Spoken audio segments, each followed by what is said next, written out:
Hello everyone, welcome back to Gateway classes. आज के lecture में हम क्वालिटी मैनेजमेंट के यूनिट 2 को वन शॉट में कवर करेंगे, जो कि AKTU semester examination point of view से अगेन इंपॉर्टेंट यूनिट है। So without wasting any time let's begin. ये रहा हमारा यूनिट 2 क्वालिटी मैनेजमेंट का डिटेल सिलेबस।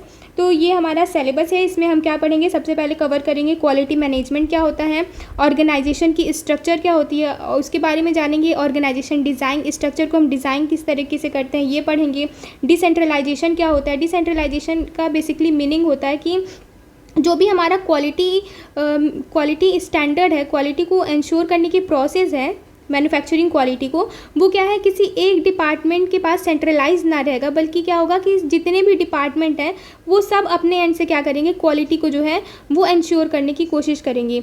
सो दैट जो हमारा क्वालिटी है ये क्या है सारे डिपार्टमेंट की रिस्पॉन्सिबिलिटी है, शेयर्ड रिस्पॉन्सिबिलिटी है। फिर हम डिज़ाइनिंग एंड फिटिंग के बारे में कवर करेंगे, different type organization for different types of product and company देखेंगे। तो बेसिकली इस तरीके से करके हम जो है पूरे यूनिट को कवर करेंगे। ये यूनिट थोड़ी सी बड़ी है लेकिन मैं कोशिश करूंगी इसको जल्दी से कवर करने की। Let's move further. ये रहा AKTU में जो 7 मार्क्स में क्वेश्चन आए हैं वो इनको आपको क्या करना है, इनको एक बार रीड कर लेना है, इनके आंसर्स को देख लेना है। ये अगेन जो AKTU में प्रीवियस ईयर में क्वेश्चन पूछे गए हैं उसे यहाँ पे लगा दिया गया है। Let's move further. हमारा फर्स्ट टॉपिक है quality management. Quality management basically एक प्रोसेस होता है जिसमें क्या करते हैं, जितनी भी एक्टिविटीज़ इन्वॉल्व हैं ऑर्गेनाइजेशन में उसको क्या किया जाता है, ये इस चीज़ को इंश्योर करने के लिए चेक किया जाता है कि जो हमारा प्रोडक्ट है वो प्रॉपर जो क्वालिटी स्टैंडर्ड है उसको फुलफ़िल कर पा रहा है या नहीं। Quality management is the process of planning, controlling and improving the quality of a product and services to meet customer requirement and achieve organizational goal. Quality management एक प्रोसेस है जिसके अंदर क्या आता है, प्लानिंग, कंट्रोलिंग और इम्प्रूविंग तीनों चीज़ें आती हैं क्वालिटी ऑफ प्रोडक्ट को इम्प्रूव करने के लिए और सर्विस को इम्प्रूव करने के लिए, सो दैट जो हमारा कस्टमर रिक्वायरमेंट है ये क्या है, ये फुलफिल हो सके और हम ऑर्गेनाइजेशनल गोल को क्या कर सकें, अचीव कर सकें। Quality management is the process of ensuring and improving quality of product and services through planning, control, assurance and continuous improvement to meet customer satisfaction. Basically quality management क्या होता है, क्वालिटी मैनेजमेंट के अंदर वो सारी activities आती हैं जिससे क्या होता है कि ऑर्गेनाइजेशन जो है वो इंश्योर करता है कि जो हमारा प्रोडक्ट है वो कस्टमर सेटिस्फैक्शन को, कस्टमर के रिक्वायरमेंट को क्या कर पा रहा है, फुलफिल कर पा रहा है कि नहीं या मीट कर पा रहा है कि नहीं। These are the objective of quality management. Quality management का ऑब्जेक्टिव क्या है, to satisfy customer need, customer के नीड को क्या करना, सेटिस्फाई करना। To produce defect free product को क्या करना, मैन्युफैक्चर करना। To improve efficiency and productivity, जो हमारा प्रोडक्ट है उसकी एफिशिएंसी को और प्रोडक्टिविटी को क्या किया जा सके, इम्प्रूव किया जा सके। To reduce cost and waste, जो हमारा कॉस्ट है, कॉस्ट ऑफ प्रोडक्शन उसे भी रिड्यूस किया जा सके और कंटिन्यूअस इम्प्रूवमेंट को इंश्योर किया जा सके। Let's move further. Next topic है हमारा की component of quality management. Quality management की कंपोनेंट्स क्या है। सबसे पहले आता है हमारे पास क्वालिटी प्लानिंग। की कंपोनेंट फंक्शनैलिटी जो है क्वालिटी मैनेजमेंट का, इसको देखते हैं। इसमें सबसे पहले क्या है, क्वालिटी प्लानिंग। क्वालिटी प्लानिंग के अंदर क्या होता है, सबसे पहले हम क्या करते हैं, आइडेंटिफाई करते हैं हमारा जो यूज़र है उसके नीड को हम क्या करते हैं, आइडेंटिफाई करते हैं। यूज़र के नीड को आइडेंटिफाई करने के बाद हम क्या करते हैं, क्वालिटी ऑब्जेक्टिव को सेट करते हैं, डिसाइड करते हैं प्रोसेस और रिसोर्सेज जो भी नीडेड है वो आइडेंटिफाई करते हैं, क्वालिटी स्टैंडर्ड्स और रिक्वायरमेंट्स को। जो हमारा क्वालिटी प्लानिंग प्रोसेस होता है ये प्रोडक्शन प्रोसेस से पहले स्टार्ट किया जाता है। उसके बाद नेक्स्ट स्टेप आता है हमारे पास क्वालिटी कंट्रोल। क्वालिटी कंट्रोल में क्या करते हैं, मॉनिटर किया जाता है प्रोडक्शन के प्रोसेस को, सो दैट जो हमारा प्रोसेस का क्वालिटी है उसे क्या किया जा सके, इंश्योर किया जा सके। Detecting defect through inspection and testing, हम क्या करते हैं, डिटेक्ट करते हैं डिफेक्ट को इंस्पेक्ट करके और टेस्ट करके। इसमें हम क्या टूल्स का यूज़ करते हैं, जैसे कि कंट्रोल चार्ट हो गया, सैम्पलिंग हो गया, जो भी हमारे स्टैटिस्टिकल टूल्स हैं उसको हम यूज़ करते हैं क्वालिटी कंट्रोल करने के लिए। क्वालिटी कंट्रोल इस स्टेप में क्या होता है, बेसिकली जो हमारा प्रोसेस है प्रोसेस को कंट्रोल किया जाता है, प्रोडक्शन प्रोसेस को क्या किया जाता है, कंट्रोल किया जाता है, सो दैट क्या हो सके, प्रोडक्शन प्रोसेस अगर कंट्रोल होगा तो हमारा जो डिफेक्ट है वो क्या हो जाएगा, रिड्यूस हो जाएगा, डिफेक्ट को रिड्यूस करने के लिए। नेक्स्ट हमारे पास टॉपिक है की कंपोनेंट ऑफ क्वालिटी मैनेजमेंट में क्वालिटी एश्योरेंस। क्वालिटी एश्योरेंस क्या करता है, क्वालिटी एश्योरेंस का जो मेन फोकस होता है बेसिकली वो होता है प्रिवेंशन। क्वालिटी एश्योरेंस जो है वो प्रिवेंशन पे ज़्यादा बिलीव करता है रेदर देन डिटेक्शन। ओके, सो इसमें क्या होता है, preventing defect bye improving process. Quality assurance में हम क्या करते हैं, डिफेक्ट को प्रिवेंट करते हैं प्रोसेस को इम्प्रूव करके हम क्या करते हैं, डिफेक्ट को प्रिवेंट करते हैं। Ensuring proper system and procedure followed, इसमें क्वालिटी एश्योरेंस में क्या इंश्योर किया जाता है कि जो भी हमारा स्टैंडर्ड ऑपरेटिंग प्रोसीजर है उसको फॉलो किया जाए, प्रॉपर डॉक्यूमेंटेशन को क्या किया जा सके, मेंटेन किया जाए। क्वालिटी इंप्रूवमेंट, नेक्स्ट टॉपिक है हमारा क्वालिटी इंप्रूवमेंट। क्वालिटी इंप्रूवमेंट में क्या किया जाता है, कंटिन्यूअसली जो हमारा प्रोडक्ट और प्रोसेस की क्वालिटी है इसको क्या किया जाता है, इंप्रूव किया जाता है, जिससे कि हमारा जो प्रोडक्ट की क्वालिटी हो वो इम्प्रूव हो सके। क्वालिटी इंप्रूवमेंट के प्रोसेस को स्टॉप नहीं किया जाता है। Importance of quality management, quality management का इंपॉर्टेंस क्या है, पहले तो ये क्या करता है, कस्टमर के सेटिस्फैक्शन को इम्प्रूव करता है, प्रोडक्ट की रिलायबिलिटी को इन्हांस करता है। अगर क्वालिटी को मैनेज करके रखा जाए तो हमारा जो प्रोडक्ट है वो क्या हो जाता है, रिलायबल हो जाता है, क्योंकि वो लंबे समय तक विदाउट एनी फेलियर क्या कर सकता है, वर्क कर सकता है। डिफेक्ट को रिड्यूस करते हैं, रिवर्क को रिड्यूस करते हैं, ब्रांड रेपुटेशन बिल्ड होता है, और क्या होता है, प्रॉफिटेबिलिटी भी होती है वो इंक्रीज होती है। For example, a company ensures quality by planning standard, controlling production, preventing defect and continuously improving process to deliver better products. जो कंपनी है वो क्वालिटी इंश्योर करती है, स्टैंडर्ड्स को प्लान करके, प्रोडक्शन जो हमारा प्रोसेस है उसे कंट्रोल करके, डिफेक्ट प्रिवेंट करके, इस तरीके से जो क्वालिटी है उसको क्या करती है हमारी कंपनी जो है वो मैनेज करती है। Let's move further. Next topic है हमारे पास ऑर्गेनाइजेशन स्ट्रक्चर। ऑर्गेनाइजेशन स्ट्रक्चर का बेसिकली मीनिंग होता है कि जितनी भी एक्टिविटीज़ हैं, जैसे ऑर्गेनाइजेशन स्ट्रक्चर जो है वो रिप्रेजेंट करता है कि हम किस तरीके से जो भी रेस्पॉन्सिबिलिटीज़ है, ड्यूटीज़ है हमारी अथॉरिटीज़ की, उसे हम क्रिएट करते हैं और अरेंज करते हैं कंपनी के अंदर। Organisation structure refers to the way task, responsibility and authority are arranged and coordinated with an organisation. Organisation structure जो है वो बेसिकली बताता है कि किस तरीके से हम टास्क और रेस्पॉन्सिबिलिटी जो है उसको क्या कर रहे हैं, अरेंज कर रहे हैं किसी भी एक ऑर्गेनाइजेशन के अंदर। Organisation design is the process of creating और modifying this structure to achieve organisation goal efficiently. Organisation को डिज़ाइन जो है वो इसलिए किया जाता है कि जो भी हमारा ऑर्गेनाइजेशन का गोल है उसको एफिशिएंटली हमारी जो कंपनी है वो क्या कर सके, अचीव कर सके। Organisation structure define how task and authority are arrange. Organisation structure basically define करती है किस तरीके से टास्क जो है और अथॉरिटी जो है इसको क्या किया जाए, अरेंज किया जाए। While organisation design is the process of creating this structure to ensure efficient functioning and goal achievement. जो हमारा ऑर्गेनाइजेशन स्ट्रक्चर होता है ये बताता है कि जो भी टास्क और अथॉरिटी है वो किस तरीके से हमारे कंपनी में अरेंज किया गया है, और जो ऑर्गेनाइजेशन डिज़ाइन है ये बताता है उस प्रोसेस को जिससे हम क्या करते हैं, ऑर्गेनाइजेशन के स्ट्रक्चर को क्या करते हैं, क्रिएट करते हैं, बिल्ड करते हैं। हमारा नेक्स्ट टॉपिक है ऑर्गेनाइजेशन स्ट्रक्चर। ये डिफाइन करता है who reports to whom. Organisation structure जो है बेसिकली ये 3 चीज़ों को डिफाइन करता है कि जो हमारे अथॉरिटीज़ हैं उसमें कौन किसको रिपोर्ट करता है, who is responsible for what and how communication flow. जो हमारा ऑर्गेनाइजेशन है उसमें कम्युनिकेशन का फ्लो कैसा है, अपवर्ड है, डाउनवर्ड है, इस चीज़ को हमारा ऑर्गेनाइजेशन स्ट्रक्चर जो है वो बताता है। नेक्स्ट टॉपिक है types of organisation structure. Organisation structure basically कितने टाइप के हैं, तो ऑर्गेनाइजेशन स्ट्रक्चर जो है सबसे पहला है फंक्शनल स्ट्रक्चर। फंक्शनल स्ट्रक्चर में क्या होता है, ये बेस्ड होता है फंक्शंस पे। इसको डिवाइड किया गया है फंक्शन के बेसिस पे, जैसे प्रोडक्शन हो गया, मार्केटिंग हो गया, फाइनेंस हो गया। फॉर एग्जाम्पल हर एक सेपरेट डिपार्टमेंट होता है हमारे पास, HR का, सेल्स का, प्रोडक्शन का, ये हमारे फंक्शनल स्ट्रक्चर में आता है। फंक्शनल स्ट्रक्चर का एडवांटेज होता है स्पेशलाइजेशन और डिसएडवांटेज होता है poor coordination between department. Divisional structure में क्या होता है, ये बेस्ड होता है प्रोडक्ट, रीजन और कस्टमर के बेसिस पे। Each division works independently. जो भी डिवीजन है वो क्या करते हैं, इंडिपेंडेंटली वर्क करते हैं। फॉर एग्जाम्पल इसके अंदर जो एडवांटेज ये डिविजनल स्ट्रक्चर के अंदर ये होता है कि फ्लेक्सिबिलिटी प्रोवाइड करता है, और डिसएडवांटेज ये होता है कि रिसोर्सेज जो है उसका क्या होता है, डुप्लीकेशन होता है। नेक्स्ट स्ट्रक्चर है मैट्रिक्स स्ट्रक्चर। मैट्रिक्स स्ट्रक्चर क्या होता है, ये कॉम्बिनेशन होता है फंक्शनल और डिविजनल स्ट्रक्चर का। इसमें क्या करते हैं, एम्प्लॉय जो है वो रिपोर्ट करते हैं एक से ज़्यादा मैनेजर को। इसका एडवांटेज ये होता है कि बेटर कोऑर्डिनेशन होता है, डिसएडवांटेज ये होता है कि अथॉरिटी के बीच में क्या हो सकती है, कन्फ्यूजन अराइज हो सकती है। नेक्स्ट हमारे पास जो ऑर्गेनाइजेशन का टाइप है वो है, ऑर्गेनाइजेशन स्ट्रक्चर के टाइप में वो आता है लाइन स्ट्रक्चर। लाइन स्ट्रक्चर जो है वो क्या करता है, सिंपल स्ट्रक्चर होता है विद डायरेक्ट अथॉरिटी। ये जो होती है डायरेक्ट अथॉरिटी का जो है फ्लो है, किस तरीके से authority top to bottom arrange है, इसको हमारा रिप्रेजेंट करता है। इसमें 1 बॉस होते हैं, एक जो होता है सबऑर्डिनेट होता है। जो हमारा लाइन स्ट्रक्चर होता है वो ईजी टू अंडरस्टैंड होता है और इसमें क्या होता है, स्पेशलाइजेशन नहीं होती है। Let's move further. अब हमारे पास आता है ऑर्गेनाइजेशन डिज़ाइन। ऑर्गेनाइजेशन डिज़ाइन क्या होता है, ऑर्गेनाइजेशन डिज़ाइन का बेसिकली मतलब ये होता है कि हम स्ट्रक्चर किस तरीके से प्लान करें, डिज़ाइन करें अपने ऑर्गेनाइजेशन के स्ट्रक्चर को, सो दैट जो हमारी कंपनी है वो अपने गोल्स को क्या कर पाए, एफिशिएंटली अचीव कर पाए। ऑर्गेनाइजेशन डिज़ाइन जो एक प्रोसेस होता है जिसमें हम क्रिएट करते हैं, अरेंज करते हैं ऑर्गेनाइजेशन की स्ट्रक्चर को। ऑर्गेनाइजेशन स्ट्रक्चर को क्रिएट करने के प्रोसेस को ही हम बोलते हैं ऑर्गेनाइजेशन डिज़ाइन। उसमें क्या होते हैं, roles, responsibility and process so that the work perform efficiently and quality objective are achieved, जिससे क्या हो सके कि जो हमारी कंपनी की वर्क है वो एफिशिएंटली परफॉर्म हो सके और जो क्वालिटी ऑब्जेक्टिव्स है वो क्या हो पाए, अचीव हो पाए। Organization design is the process of structuring role, responsibility and processes to ensure efficient operation and high quality output through proper coordination and continuous improvement. Organisation का जो डिज़ाइन है बेसिकली एक प्रोसेस होता है जिसमें हम क्या करते हैं, रोल्स, रेस्पॉन्सिबिलिटी और जो हमारा स्ट्रक्चर है ऑर्गेनाइजेशन का, इसको बेसिकली क्या करते हैं, क्रिएट करते हैं।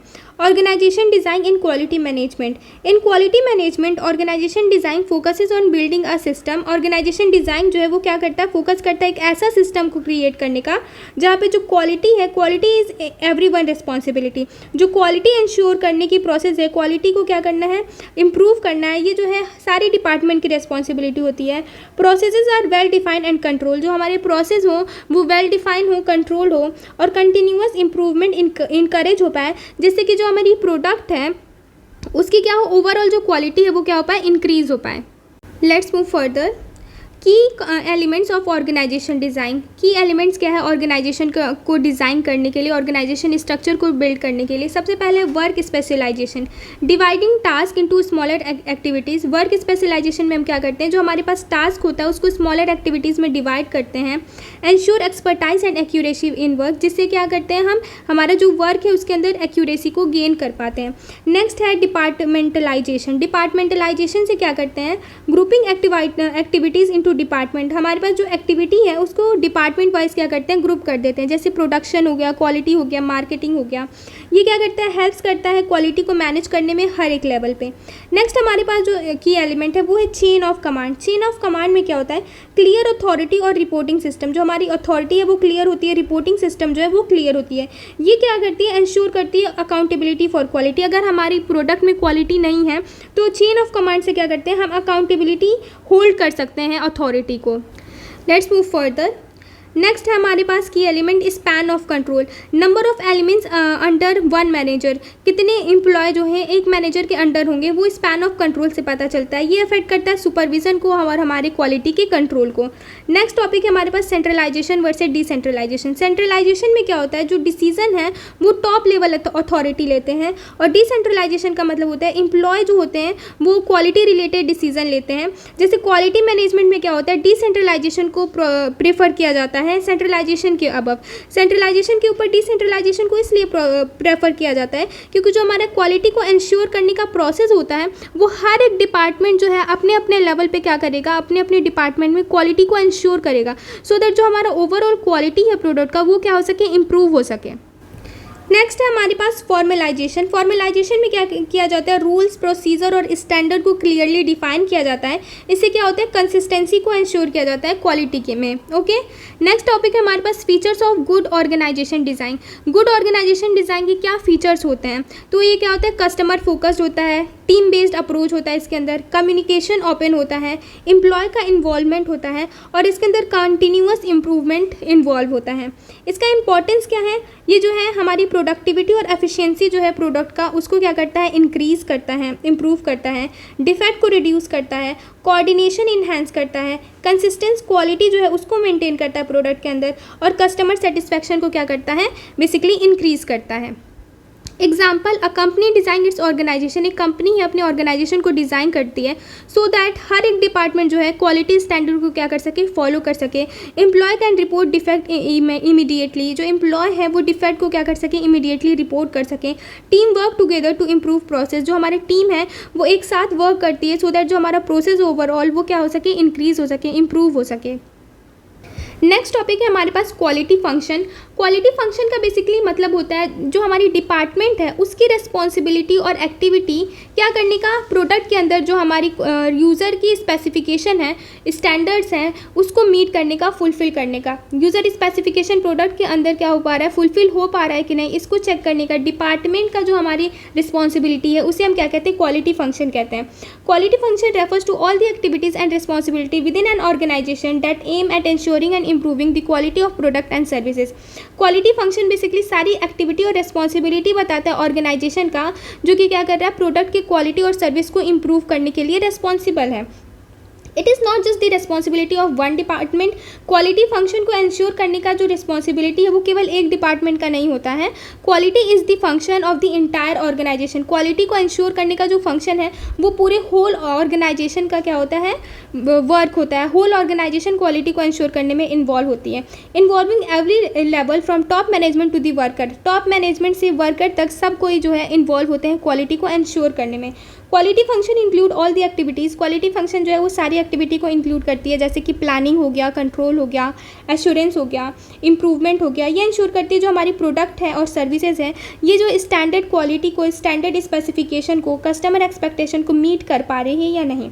मेन क्वालिटी फंक्शन क्या है, सबसे पहले आता है क्वालिटी प्लानिंग। क्वालिटी प्लानिंग में क्या करते हैं, हम इंश्योर करते हैं जो हमारी यूज़र नीड है उसको आइडेंटिफाई करने की कोशिश करते हैं। पहले हम क्या करते हैं, setting quality objective and standard.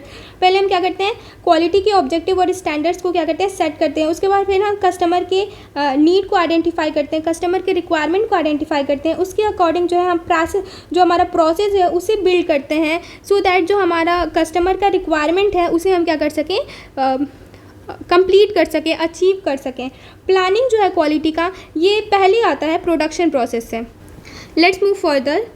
Next topic है हमारा क्वालिटी कंट्रोल। क्वालिटी कंट्रोल में क्या करते हैं, हम बेसिकली जो हमारा प्रोडक्शन प्रोसेस है इसे हम कंट्रोल करते हैं, सो दैट जो है हमारा डिफेक्ट है वो रिड्यूस हो सके।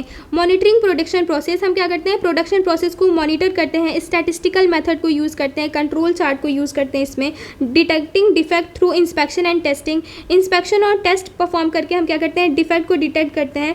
मेंटेनिंग कंसिस्टेंसी इन प्रोडक्ट, और क्या करते हैं, हम प्रोडक्ट के अंदर कंसिस्टेंसी को मेंटेन करते हैं। नेक्स्ट है हमारा quality assurance. Quality assurance basically defect को प्रोडक्ट के अंदर आने से क्या करता है, प्रिवेंट करता है बाय इंप्रूविंग प्रोसेस को इंप्रूव करके। ये जो है डिटेक्शन पे नहीं बिलीव करता, बल्कि जो है डिफेक्ट को प्रिवेंशन पे ज़्यादा बिलीव करता है। इंश्योर करता है प्रॉपर सिस्टम और प्रोसीजर जो है वो फॉलो हो रहा है कि नहीं, स्टैंडर्ड ऑपरेटिंग प्रोसीजर जो है वो फॉलो हो रहा है कि नहीं, प्रॉपर डॉक्यूमेंटेशन मेंटेन होता है यहाँ पे। नेक्स्ट टॉपिक है क्वालिटी इंप्रूवमेंट। क्वालिटी इंप्रूवमेंट में क्या होता है, continuous improvement of processes and product. जो है हमारा कंटिन्यूअस इंप्रूव किया जाता है प्रोडक्ट और प्रोसेस को क्वालिटी इंप्रूवमेंट में। इसके भी कुछ टेक्निक्स हैं क्वालिटी को इंप्रूव करने के। नेक्स्ट हमारे पास customer feedback and support. Customer feedback and support में क्या होता है, हैंडल करते हैं हम कंप्लेन और क्लेम, जो भी फीडबैक हमारे कस्टमर के थ्रू आ रहे हैं उसको एनालाइज किया जाता है, एनालिसिस किया जाता है वो फीडबैक को। इंप्रूविंग क्वालिटी, उसके बेसिस पे क्या किया जाता है, जो हमारा क्वालिटी है कस्टमर के बेसिस, फीडबैक के बेसिस पे उसे क्या किया जाता है, इम्प्रूव किया जाता है। Let's move further. Next topic है हमारा role of quality function in organisation. Organisation के अंदर क्वालिटी फंक्शन का क्या रोल है, ये इंश्योर करता है कि जो हमारा प्रोडक्ट है वो क्वालिटी एंड स्टैंडर्ड को मीट कर पा रहा है कि नहीं। ये जो है डिफेक्ट और वेस्टेज को क्या करता है, रिड्यूस करता है। जो हमारी प्रोडक्ट की एफिशिएंसी है ओवरऑल उसको इंक्रीज़ करता है। ये इन्हांस करता है बेसिकली कस्टमर सेटिस्फैक्शन को और ब्रांड रेपुटेशन को बिल्ड करता है। फॉर एग्जाम्पल, अगर एक मैन्युफैक्चरिंग कंपनी है उसमें क्वालिटी टीम जो है वो स्टैंडर्ड सेट करते हैं, प्लान करते हैं, फिर क्या करते हैं, प्रोडक्ट की क्वालिटी, प्रोडक्ट हमारा जो प्रोसेस है वो कंट्रोल में है, स्टेबल है कि नहीं वो चेक किया जाता है। फिर प्रोसेस को इम्प्रूव किया जाता है एश्योरेंस और इम्प्रूवमेंट स्टेप में। उसके बाद क्या होता है, जो है कंप्लेन को फीडबैक स्टेप में क्या किया जाता है, हैंडल किया जाता है। इस तरीके से जो हमारा क्वालिटी फंक्शन है वो ऑर्गेनाइजेशन में वर्क करता है। नेक्स्ट टॉपिक है डिसेंट्रलाइजेशन। डिसेंट्रलाइजेशन का बेसिकली मतलब ये होता है कि जो हमारा क्वालिटी को इंश्योर करने का प्रोसेस है, क्वालिटी को मेंटेन करने का प्रोसेस है, वो किसी एक डिपार्टमेंट का टास्क नहीं है, बल्कि जो हमारा इंटायर डिपार्टमेंट, ऑर्गेनाइजेशन में जितने भी डिपार्टमेंट हैं वो ओवरऑल कलेक्टिवली टुगेदर वर्क करते हैं क्वालिटी को मेंटेन करने के लिए प्रोडक्ट का। Okay, decentralisation is the process of distributing decision making authority to lower level of management instead of keeping it at one level. Decentralisation एक प्रोसेस है जिसमें क्या करते हैं, डिसीजन मेकिंग अथॉरिटी जो है, डिसीजन मेकिंग प्रोसेस जो है उसको जो है अलग अलग लेवल पे क्या कर लेना, डिवाइड कर देना, एक लेवल पे जो है कंसंट्रेट करके नहीं रखा जाता। Decentralization is the delegation of decision-making authority to lower level of management, enabling faster decision, improved efficiency and better quality control. Decentralization से क्या होता है, जो हमारा decision making process है वो improve हो जाता है, वो faster हो जाता है, efficiency improve हो जाती है प्रोडक्ट की, और overall जो quality है वो क्या हो जाती है, better हो जाती है। In a decentralized organization, एक decentralized organization में क्या होता है, जो manager होते हैं और employee होते हैं at different level have power to make decision related to their work. Decentralization में ये होता है कि जो manager और एम्प्लॉय हैं, डिफरेंट लेवल पे वर्क कर रहे हैं, उनके पास पावर होती है कि वो अपने वर्क से रिलेटेड डिसीजन ले सकते हैं। अपने वर्क से रिलेटेड अगर कहीं क्वालिटी जो है इम्प्रूव करना है, उसके लिए कोई स्टेप्स लेना है, तो वो क्या कर सकते हैं, ले सकते हैं। फीचर्स इसके ये है, authority is shared at different level. जो हमारे डिसेंट्रलाइजेशन है उसमें अथॉरिटी जो है वो शेयर होती है अलग अलग लेवल पे। फास्टर डिसीजन मेकिंग प्रोसेस होता है इसमें, ग्रेटर एम्प्लॉय इन्वॉल्वमेंट होते हैं, और ये क्या करती है, जो हमारी फ्लेक्सिबिलिटी प्रोसेस है उसको क्या करती है, इम्प्रूव करती है। Decentralisation in quality management. Quality management में डिसेंट्रलाइजेशन कैसे वर्क करता है? Employ can take quality related decision. जो एम्प्लॉय है वो क्वालिटी रिलेटेड डिसीजन ले सकता है अपने अपने डिपार्टमेंट के बेसिस पे, सो दैट जो हमारी प्रोडक्ट है उसकी जो ओवरऑल क्वालिटी है वो क्या हो सके, इंक्रीज हो सके। Problem are solve at the source stage पे जो प्रॉब्लम है वो क्या होता है, सॉल्व हो जाता है। इनकरेजेज रेस्पॉन्सिबिलिटी फॉर क्वालिटी के लिए जो रेस्पॉन्सिबिलिटी है उसको क्या किया जाता है, इनकरेज किया जाता है, और ये सपोर्ट करता है बेसिकली टोटल क्वालिटी मैनेजमेंट को, जहाँ पे होल ऑर्गेनाइजेशन इन्वॉल्व होती है, जो हमारी कस्टमर के सेटिस्फैक्शन के लिए कंटिन्यूअसली वर्क करती है और क्या है, प्रोडक्ट की क्वालिटी को कंटिन्यूअसली इंप्रूव करती है। तो इसमें होल ऑर्गेनाइजेशन इन्वॉल्व होती है, तो बेसिकली जो है टोटल क्वालिटी मैनेजमेंट ही डिसेंट्रलाइजेशन के थ्रू वर्क करता है। इसके एडवांटेजेस क्या हैं? क्विक रेस्पॉन्स टू प्रॉब्लम्स के लिए क्विक रेस्पॉन्स आता है। Better use of employ skills का बेटर यूज़ होता है। Increase motivation and job satisfaction और मोटिवेशन जो है वो इंक्रीज़ होता है, और ओवरऑल जो हमारा प्रोडक्ट है उसकी क्वालिटी और एफिशिएंसी क्या होती है, इंप्रूव हो जाती है। डिसएडवांटेज क्या है? Lack of uniformity in decision में यूनिफॉर्मिटी नहीं होती है। Risk of poor decision at lower level पे पुअर डिसीजंस होने के रिस्क होते हैं। Difficult to control and coordinate. जब अलग अलग लेवल पे इतने सारे डिसीजन लिया जा रहा है तो उसको कोऑर्डिनेट करना, कंट्रोल करना डिफिकल्ट हो जाता है। For example, in a factory workers are allowed to stop the production line if they detect any defect. अगर कोई एक फैक्ट्री है उसमें क्या हो रहा है, वर्कर जो है वो अलाउड होते हैं प्रोडक्शन प्रोसेस को स्टॉप करने के लिए, अगर कोई डिफेक्ट भी जो है वो क्या होता है, डिटेक्ट हो जाता है। Instead of waiting for approval from the top management, वो क्या करते हैं, वेट नहीं करते हैं अप्रूवल का टॉप मैनेजमेंट से, बल्कि क्या कर सकते हैं, खुद से वो डिसीजन ले सकते हैं कि जो हमारा प्रोडक्शन प्रोसेस है अगर डिफेक्ट अराइज हो गया है तो वो क्या कर सकते हैं, स्टॉप कर सकते हैं। Let's move further. Next topic है हमारा डिज़ाइनिंग एंड फिटिंग। डिज़ाइनिंग का बेसिकली मतलब होता है कि वो है स्टेप्स लिया जाए, प्लान किया जाए, जिससे क्या हो, हमारा सुटेबल ऑर्गेनाइजेशन का स्ट्रक्चर है वो क्या हो सके, क्रिएट हो सके। Designing refers to the process of creating organisation structure by defining role, responsibility, authority and work flow to achieve objective efficiently. Designing basically जो होती है एक प्रोसेस होता है जिसमें हम क्या करते हैं, ऑर्गेनाइजेशन के स्ट्रक्चर को क्रिएट करते हैं, रोल्स, रेस्पॉन्सिबिलिटी और वर्क फ्लो जो है और ऑब्जेक्टिव जो है हमारी ऑर्गेनाइजेशन का, इसको एफिशिएंटली डिफाइन करके। Designing involve creating an effective organisational structure. Designing से क्या होता है कि हम एक इफेक्टिव ऑर्गेनाइजेशन स्ट्रक्चर को क्रिएट कर पाते हैं।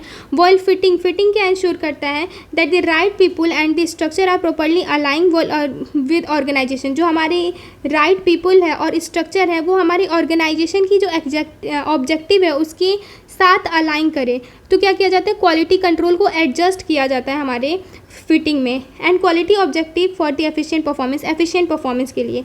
इन quality management focus on process oriented design. Quality management में जो डिज़ाइन है वो क्या करता है, प्रोसेस ओरिएंटेड डिज़ाइन पे फोकस किया जाता है, जिसमें क्या है, प्रोसेस को जो है इम्प्रूव किया जाता है रेदर देन फाइनल प्रोडक्ट।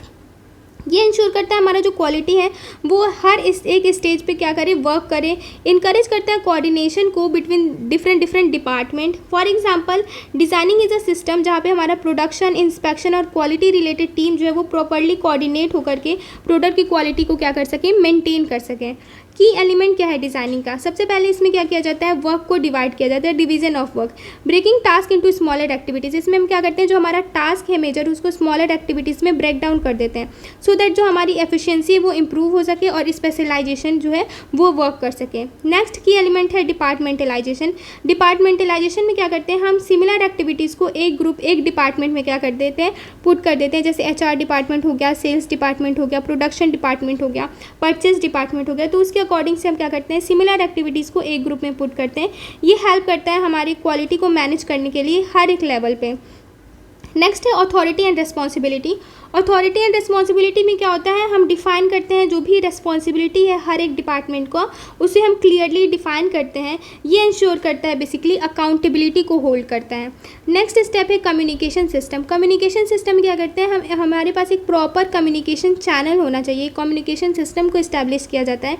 ये हेल्प करता है क्विक डिसीजन मेकिंग में और क्या करता है प्रॉब्लम सॉल्विंग में भी हेल्प करता है हमारा कम्युनिकेशन सिस्टम। नेक्स्ट है हमारे पास कोऑर्डिनेशन। कोऑर्डिनेशन क्या करता है, ये इंश्योर करता है कि जितने भी डिपार्टमेंट है वो एक साथ स्मूथली वर्क करें क्वालिटी को इंश्योर करने के लिए। ये मेंटेन करता है कंसिस्टेंट क्वालिटी। हमारे प्रोडक्ट में कंसिस्टेंट क्वालिटी इंक्लूड होती है कोऑर्डिनेशन की हेल्प से। डिज़ाइनिंग की इंपॉर्टेंस क्या है, डिज़ाइनिंग की बेसिकली इंपॉर्टेंस ये है कि ये इम्प्रूव करता है एफिशिएंसी को और प्रोडक्टिविटी को, ये रिड्यूस करता है कन्फ्यूज़न और एरर को, ये इंश्योर करता है हमारी जो प्रॉपर यूज़ हो रही है रिसोर्सेज का या नहीं, ये मेंटेन करता है क्वालिटी स्टैंडर्ड को और हेल्प करता है ऑर्गेनाइजेशन को अपने गोल को अचीव करने में। Let's move further. फिटिंग क्या होता है, fitting is the process of aligning organisation structure job employees with the objective of the organisation. Fitting एक प्रोसेस होता है जिसमें हम क्या करते हैं ऑर्गेनाइजेशन के स्ट्रक्चर से, एम्प्लॉय से, जॉब से जो हमारा ऑर्गेनाइजेशन का ऑब्जेक्टिव है उसको अलाइन किया जाता है, एडजस्ट किया जाता है। Ensuring that the right person is placed in the right job for effective performance, जिससे में क्या इंश्योर किया जाता है जो हमारा राइट पर्सन है वो राइट जॉब में प्लेस हो, जो जिससे क्या है उसकी परफॉर्मेंस जो है वो इम्प्रूव हो सके। Fitting is the process of placing right person in the right job and aligning the organisation structure. Fitting basically क्या होती है, फिटिंग में हम क्या करते हैं क्वालिटी सिस्टम को एडजस्ट करते हैं कंपनी के साइज़, प्रोडक्ट टाइप और ऑब्जेक्टिव के अकॉर्डिंग से, सो दैट जो है हमारा जो भी हमारा कंपनी का ऑब्जेक्टिव है वो क्या हो सके, अलाइन हो सके और हमारा प्रोडक्ट की परफॉर्मेंस है वो हाई क्वालिटी आउटपुट आ सके। ये इंश्योर करता है कि employ skill match with their job, जो हमारी एम्प्लॉय की स्किल है वो उसके जॉब रोल से क्या कर सके, मैच कर सके। जिस फील्ड में एम्प्लॉय की स्किल है उसी फील्ड में उसको क्या है पोजीशन दिया जाए। ऑर्गेनाइजेशनल स्ट्रक्चर सपोर्ट करता है कि वर्क जो है वो एफिशिएंसी से हो सके, क्वालिटी ऑब्जेक्टिव जो है वो अचीव हो सके smoothly. For example assigning a trained quality inspector to inspect work ensures accurate checking and reduce defective product. अगर हम एक ट्रेन क्वालिटी इंस्पेक्टर को यूज़ करते हैं प्रोडक्ट को हमारे प्रोडक्शन प्रोसेस को इंस्पेक्ट करने के लिए, तो वो एक्यूरेट जो है चेक करके रिजल्ट बताता है, डिफेक्टिव आइटम जो है प्रोडक्ट जो है वो एक्यूरेट फाइंड करता है। Fitting in quality management. अब क्वालिटी मैनेजमेंट में फिटिंग का क्या मतलब होता है, assigning skilled worker to appropriate task. Appropriate task के लिए हम स्किल्ड वर्कर को असाइन करते हैं। Ensuring train personnel handle quality related activity. Trained जो वर्कर हैं उनको हम क्वालिटी रिलेटेड एक्टिविटी को परफॉर्म करने के लिए यूज़ करते हैं। Match job requirement with employ capability. जो जॉब रिक्वायरमेंट है और एम्प्लॉय की कैपेबिलिटी, इन दोनों को मैच करके हम एम्प्लॉय को हायर करते हैं। Supporting continuous quality improvement, so that जो हमारा कंटिन्यूस क्वालिटी इंप्रूवमेंट है ये क्या हो सके, सपोर्ट हो सके। की एस्पेक्ट क्या है फिटिंग का, की एस्पेक्ट बेसिकली फिटिंग का ये है कि जो हमारा राइट पर्सन है वो राइट जॉब पे हो, स्किल जो है वो मैच करना चाहिए पर्सन के क्या कहते हैं हमारा जो जॉब है उससे रिलेटेड, प्रॉपर ट्रेनिंग प्रोवाइड किया जाए एंड डेवलपमेंट प्रोवाइड किया जाए, अलाइनमेंट हो ऑर्गेनाइजेशन का गोल का, फिर क्या है एफिशिएंट यूज़ किया जा सके रिसोर्सेज का।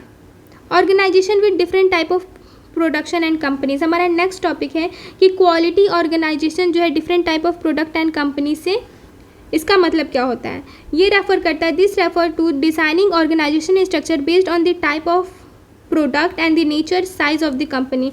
ये बताता है कि हम ऑर्गेनाइजेशन का स्ट्रक्चर इस तरीके से डिज़ाइन करें based on the type of product, जिस तरीके का प्रोडक्ट जो हमारा कंपनी प्रोड्यूस कर रहा है उसके अकॉर्डिंग उसका ऑर्गेनाइजेशन स्ट्रक्चर डिज़ाइन करें, क्रिएट करें, वो जो साइज़ ऑफ कंपनी है उसके अकॉर्डिंग पे, सो दैट जो हमारी एफिशिएंसी है और क्वालिटी है प्रोडक्ट की वो क्या हो, मेंटेन हो पाए।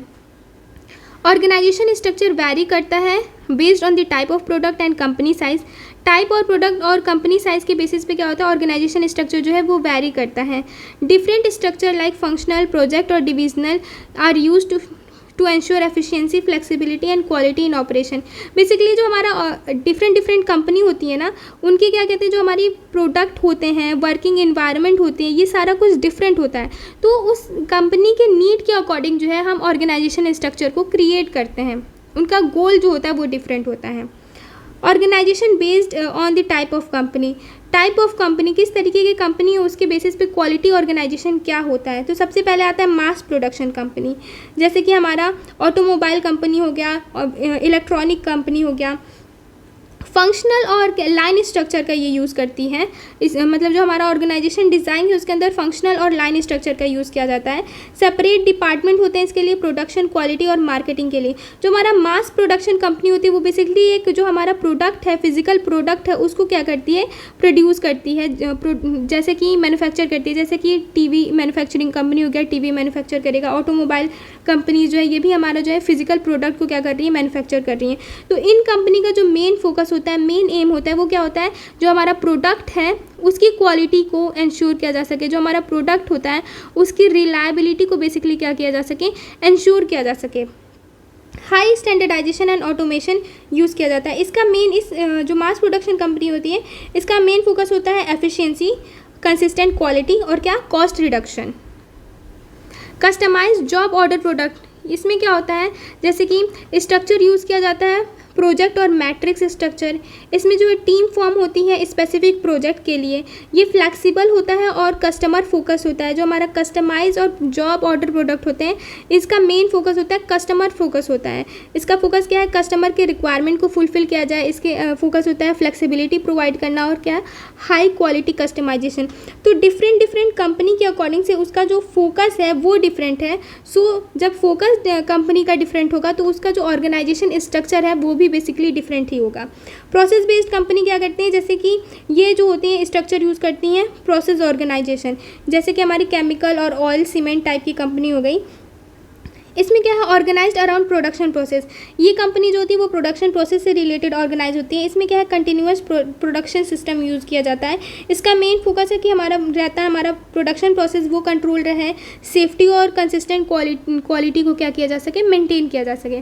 सर्विस बेस्ड कंपनी जो होती है वो क्या करती है, सर्विसेज प्रोवाइड करती हैं, जैसे कि हमारा बैंक हो गया, हॉस्पिटल हो गया। ये जो हमारी सर्विस बेस्ड कंपनी होगी, आईटी सर्विसेज हो गया, बैंकिंग हो गया, इसमें जो है फंक्शनल और टीम बेस्ड स्ट्रक्चर को क्या किया जाता है, यूज़ किया जाता है। इसका मेन फोकस होता है कस्टमर इंटरैक्शन और सर्विस डिलीवरी, जो है कस्टमर सेटिस्फैक्शन हो और सर्विस क्वालिटी, सर्विस जो है वो डिलीवर किया जा सके। नेक्स्ट है हमारे पास organisation based type of company. इसमें क्या आता है, स्मॉल स्केल कंपनी होती है। इसमें जो स्ट्रक्चर यूज़ किया जाता है वो सिंपल और लाइन स्ट्रक्चर होता है। सेंट्रलाइज डिसीजन मेकिंग इसमें लिया जाता है। इसका मेन फीचर होता है क्विक डिसीजन लिया जा सके और क्या हो, लिमिटेड स्पेशलाइजेशन हो इसके अंदर। मीडियम स्केल कंपनी में क्या होता है, फंक्शनल स्ट्रक्चर को यूज़ करते हैं। इसका फीचर होता है डिपार्टमेंटलाइजेशन, मतलब डिफरेंट जो हमारी डिपार्टमेंट है उसमें वर्क को क्या कर दिया जाए, सेग्रीगेट किया जाए। सम लेवल ऑफ डिसेंट्रलाइजेशन, और कुछ लेवल पे क्या होता है, डिसेंट्रलाइजेशन होता है। लार्ज स्केल कंपनी में क्या होता है, स्ट्रक्चर जो है वो डिविजनल और मैट्रिक्स स्ट्रक्चर को यूज़ किया जाता है। इसमें क्या होती हैं, मोर नंबर ऑफ एम्प्लॉयज़ होते हैं, मोर नंबर ऑफ डिपार्टमेंट होती हैं। इसका फीचर होता है high specialisation, decentralise decision making और बेटर कोऑर्डिनेशन। इंपॉर्टेंस क्या है, organisation for different type of product and company. इसका इंपॉर्टेंस ये है कि इंश्योर करता है एफिशिएंट यूज़ ऑफ रिसोर्स। अगर हम स्ट्रक्चर के अकॉर्डिंग से अगर हम रिसोर्स को यूज़ करें तो हमारा जो रिसोर्स है वो क्या होगा, एफिशिएंटली यूज़ होगा। ये इंप्रूव करता है कोऑर्डिनेशन को, मेंटेन करता है प्रोडक्ट की क्वालिटी को, सपोर्ट करता है कंपनी ग्रोथ को, और ये क्या करता है, हमारे कस्टमर के सेटिस्फैक्शन को, रिक्वायरमेंट को क्या करता है, मीट कर पाता है। फॉर एग्जाम्पल हमारा अगर कार मैन्युफैक्चरिंग कंपनी है वो यूज़ करता है फंक्शनल स्ट्रक्चर को। एक कंस्ट्रक्शन कंपनी है वो यूज़ करता है प्रोजेक्ट बेस्ड स्ट्रक्चर को, और मल्टीनेशनल कंपनी है वो यूज़ करता है डिविजनल स्ट्रक्चर को। हमारा नेक्स्ट टॉपिक है economics of quality value and contribution. Economics of quality value का मतलब ये है कि हम जो है अपने प्रोडक्ट को इस तरीके से प्रोड्यूस करें, उसमें इस तरीके से जो हमारा ऑर्गेनाइजेशन है वो क्वालिटी को ऐड करे, कस्टमर के नीड को तो फुलफ़िल करे, कस्टमर स्टैंडर्ड को फुलफ़िल करे अपने प्रोडक्ट को प्रोड्यूस करने के लिए, लेकिन साथ में वो जो प्रोडक्शन प्रोसेस है वो कंपनी के लिए इकोनॉमिकल हो, मतलब कॉस्ट जो है कंपनी को कम पड़े और क्या हो, बेनिफिट जो है वो ज़्यादा हो। बेसिकली ये होता है economic of quality value and contribution. Quality value का मतलब ये होता है अगर हमारा प्रोडक्ट जो है वो गुड क्वालिटी का है, ठीक है, अगर क्वालिटी जो है वो हमारे प्रोडक्ट की हाई है तो वो क्या करता है, प्रोडक्ट के अंदर वैल्यू बेसिकली ऐड करता है। इकोनॉमिक ऑफ क्वालिटी का मतलब क्या होता है, economics of quality deals with cost related to maintaining quality. Economics of quality जो है ये डील करता है क्वालिटी को मेंटेन करने में जो भी कॉस्ट लग रहा है उसको हम क्या कहते हैं, इकोनॉमिक्स ऑफ क्वालिटी कहते हैं। Value represent the customer perception of quality relative to cost. Value represent करता है कस्टमर का परसेप्शन क्वालिटी से रिलेटेड, कंट्रीब्यूशन से related, is the profit after the variable cost. Together they help organisation to achieve profitability. जो है ये help करता है हमारे ऑर्गेनाइजेशन को प्रॉफिट को अचीव करने में और कस्टमर के सेटिस्फैक्शन में। Economics of quality deals with cost associated with achieving and maintaining quality and benefit gain from it. Economics of quality जो है वो डील करता है जो भी कॉस्ट है हमारा प्रोडक्ट में क्वालिटी मेंटेन करने के लिए, जितना भी कॉस्ट लगता है उसको हम कहते हैं इकोनॉमिक्स ऑफ क्वालिटी। इसका मेन कॉन्सेप्ट क्या है? Improving quality involve cost. जो क्वालिटी को अगर हमें इम्प्रूव करना है उसमें कॉस्ट लगता है, but poor quality also lead to losses. लेकिन अगर हमारा प्रोडक्ट का क्वालिटी पुअर होगा इसमें भी कॉस्ट इन्वॉल्व होता है, क्योंकि इसमें क्या हो जाता है, लॉस होता है। The goal is to achieve optimum quality at minimum cost. Economic of quality का मेन गोल होता है कि हम मैक्सिमम क्वालिटी को अचीव कर पाएँ मिनिमम कॉस्ट पे। Investing in quality reduces failure and increasing profitability. हम क्या करें, अगर हम क्वालिटी पे इन्वेस्ट करते हैं तो क्या होता है, हमारा जो फेलियर आते हैं प्रोडक्ट में वो कम हो जाते हैं और हमारा जो प्रोडक्ट का ओवरऑल प्रोडक्टिविटी है, प्रॉफिटेबिलिटी है, वो क्या होता है, इंक्रीज़ हो जाता है। की प्रिंसिपल इसमें ये होता है increasing prevention and appraisal cost reduces failure. जो अगर हम प्रिवेंशन पे कॉस्ट ज़्यादा लगाएंगे तो हमारा ओवरऑल जो प्रोडक्ट के अंदर डिफेक्ट आएगा वो कम होगा। और इसका टोटल मेन एम होता है इकोनॉमिक्स ऑफ क्वालिटी का ये कि हम बेटर क्वालिटी को अचीव कर पाएँ एट लोअर कॉस्ट।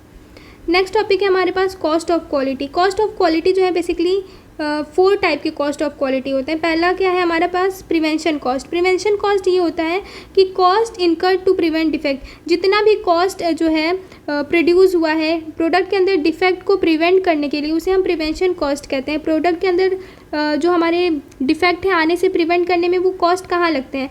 अगर हम एम्प्लॉय को ट्रेन कर रहे हैं, क्वालिटी प्लानिंग कर रहे हैं, प्रोसेस इंप्रूवमेंट कर रहे हैं, तो ये सारे प्रोसेस में जो भी हमारा कॉस्ट इंक्लूड होता है इसको हम क्या कहते हैं, प्रिवेंशन कॉस्ट कहते हैं। अप्रेजल कॉस्ट क्या होता है?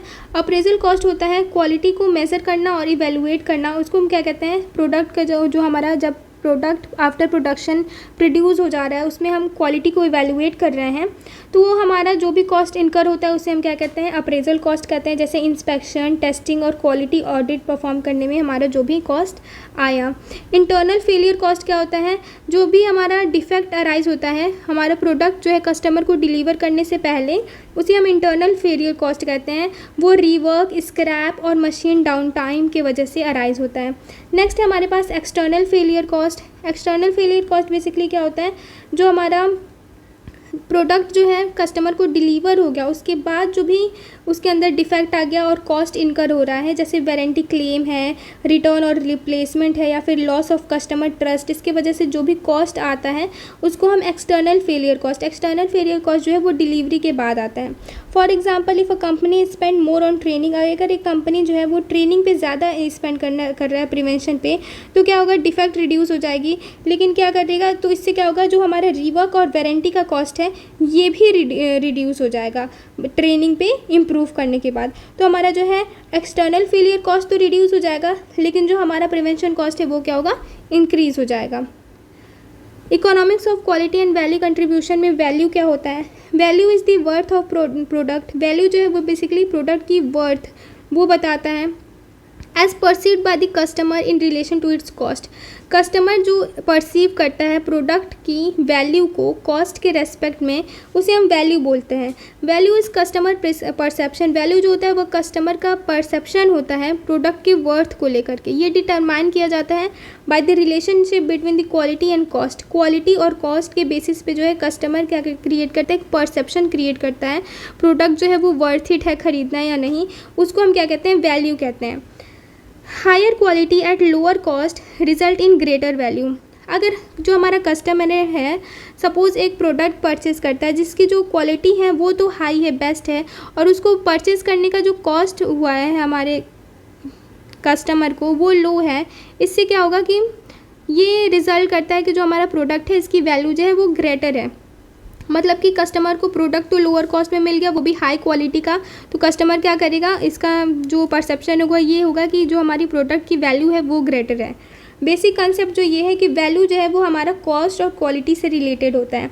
अगर हमारी हायर क्वालिटी मिल गई हमें लोअर कॉस्ट पे कस्टमर को, तो हम बोलेंगे हाई वैल्यू है हमारी प्रोडक्ट की। लेकिन वही हमारे कस्टमर को लो क्वालिटी का प्रोडक्ट मिलता है एट हाई कॉस्ट, तो हमारा कस्टमर बोलेगा कि हमारा जो प्रोडक्ट है उसकी वैल्यू जो है वो लो है basically. For example smartphone with good performance, एक स्मार्टफोन है जिसका परफॉर्मेंस अच्छा है, लॉन्ग लास्टिंग बैटरी है, रिजनेबल प्राइस पे मिल जाता है, तो ये क्या है, ये कस्टमर को हाई वैल्यू टू कस्टमर लगता है ये product. Okay, let's move further. Student, lecture में एक्सटर्नल नॉइज़ आए होंगे तो उसे आप इग्नोर करिएगा। Value is not just about price, it is about performance, feature, reliability, customer satisfaction. Value जो है वो केवल प्राइस से रिलेटेड नहीं होती है, बल्कि जो हमारा प्रोडक्ट है उसकी परफॉर्मेंस क्या है, उसमें फीचर्स कैसे हैं, प्रोडक्ट की रिलायबिलिटी हाई है या नहीं, कस्टमर सेटिस्फाई हुआ है कि नहीं, इन सारे पैरामीटर को देखते हुए जो है प्रोडक्ट की वैल्यू को डिसाइड किया जाता है। A product has high value when it meets customer expectation. Product की वैल्यू जो है वो हाई होती है जब वो कस्टमर के एक्सपेक्टेशन को मीट कर देता है एक रीजनेबल कॉस्ट पे। टाइप ऑफ वैल्यू, एक होता है यूज़ वैल्यू, देन होता है एक्सचेंज वैल्यू, फिर होता है स्टीम वैल्यू, और नेक्स्ट टाइप का वैल्यू होता है कॉस्ट वैल्यू। यूज़ वैल्यू क्या होता है, functional usefulness of a product. Use value को फाइंड किया जाता है कि हमारा जो प्रोडक्ट है वो यूज़फुल है कि नहीं उस पे। एक्सचेंज वैल्यू क्या होता है, price paid by the customer ने जिस प्राइस पे ख़रीदा है उसके अकॉर्डिंग जो भी वैल्यू परसीव करता है कस्टमर, उसे एक्सचेंज वैल्यू बोला जाता है। ब्रांड इमेज से जो भी वैल्यू कस्टमर परसीव करेगा उसे एस्टीम वैल्यू कहा जाता है। कॉस्ट वैल्यू जो होता है वो कॉस्ट ऑफ प्रोड्यूसिंग प्रोडक्ट को प्रोड्यूस करने में जो भी कॉस्ट लगे हैं उसके अकॉर्डिंग से कस्टमर जो परसीव करता है उसे क्या कहते हैं, कॉस्ट वैल्यू कहते हैं। Let's move further. In quality management contribution refers to the increase in profit and organisation performance result from improve product quality. Quality management में कंट्रीब्यूशन का मतलब ये है कि हमारी प्रोडक्ट की प्रॉफिट इंक्रीज़ हो जाए, ऑर्गेनाइजेशन की परफॉर्मेंस इंक्रीज़ हो जाए, और हमारे जो प्रोडक्ट की क्वालिटी ओवरऑल वो भी इम्प्रूव हो जाए, कस्टमर सेटिस्फाइड हो एफिशिएंट प्रोसेस के through. In quality management contribution refers to increase in profit achieve through improve quality. Quality management में कंट्रीब्यूशन का मतलब ये है कि जो हमारा प्रोडक्ट का प्रॉफिट है, जो हमारा कंपनी है उसकी प्रॉफिट इंक्रीज़ हो जाए, प्रोडक्ट की क्वालिटी इम्प्रूव होते ही, प्रोडक्ट में रिड्यूस जो है डिफेक्ट रिड्यूस होते ही, और जो हमारी कस्टमर की सेटिस्फैक्शन के through, leading to better sales and lower cost. जिससे क्या है, कस्टमर जो हमारी कंपनी है उसकी सेल्स बढ़ जाए, तो ये जो है इसको बेसिकली कंट्रीब्यूशन कहा जाता है। मीनिंग, क्वालिटी की पर्सपेक्टिव क्या होती है। व्हेन क्वालिटी इम्प्रूव, अगर हमारा क्वालिटी इम्प्रूव होता है तो डिफेक्ट डिक्रीज़ हो जाता है, कॉस्ट जो है वो रिड्यूस हो जाता है, कस्टमर सेटिस्फैक्शन जो है वो इंक्रीज़ हो जाता है, और सेल जो है हमारी कंपनी का वो इंक्रीज़ हो जाता है। All this leads to higher contribution. ये सारा कुछ को क्या कहा जाता है, मिला के हायर कंट्रीब्यूशन और प्रॉफिट कहा जाता है। Let's move further. की पॉइंट्स ये है कि अगर हम क्वालिटी इम्प्रूव करें कॉस्ट को रिड्यूस करके, तो हमारा क्या होगा, प्रोडक्ट की क्वालिटी हाई होगी। बेटर क्वालिटी मिले अगर हमारे पास, तो उस प्रोडक्ट की डिमांड हाई होगा। हाई डिमांड होगा तो क्या होगा, सेल्स इंक्रीज़ होगा। सेल्स इंक्रीज़ होगा तो कंट्रीब्यूशन ज़्यादा होगा। तो बेसिकली इट इज़ दी, एक दूसरे से सब डायरेक्टली प्रोपोर्शनल होता है। Link with cost of quality. Cost of quality से किस तरीके से इकोनॉमिक्स और वैल्यू और कंट्रीब्यूशन जो है वो रिलेटेड है। लोअर फेलियर कॉस्ट, अगर जो है हमारा क्वालिटी हाई होगा प्रोडक्ट का तो फेलियर कॉस्ट लो आएगा, एफिशिएंसी प्रोडक्ट की बेटर होगी, और जो है वो कंट्रीब्यूशन जो है डायरेक्ट इंक्रीज़ करेगा। ये हेल्प करता है हमारे प्रॉफिट को इम्प्रूव करने में, क्वालिटी को इम्प्रूव करने में, लॉन्ग टर्म ग्रोथ को सपोर्ट करने में, और कॉम्पिटिटिवनेस को इंक्रीज़ करने में।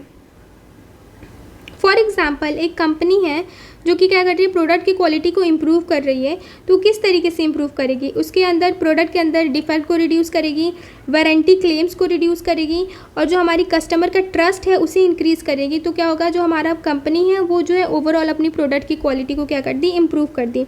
इसका रिजल्ट ये होता है कि कंपनी का सेल बढ़ जाता है, ठीक है, और जो है क्वालिटी का जो हमारा आफ्टर कॉस्ट आता है, आफ्टर सेल कॉस्ट आता है, वो रिड्यूस हो जाता है, और इसका जो हमारी प्रोडक्ट है इसका कंट्रीब्यूशन जो है वो हायर हो जाता है।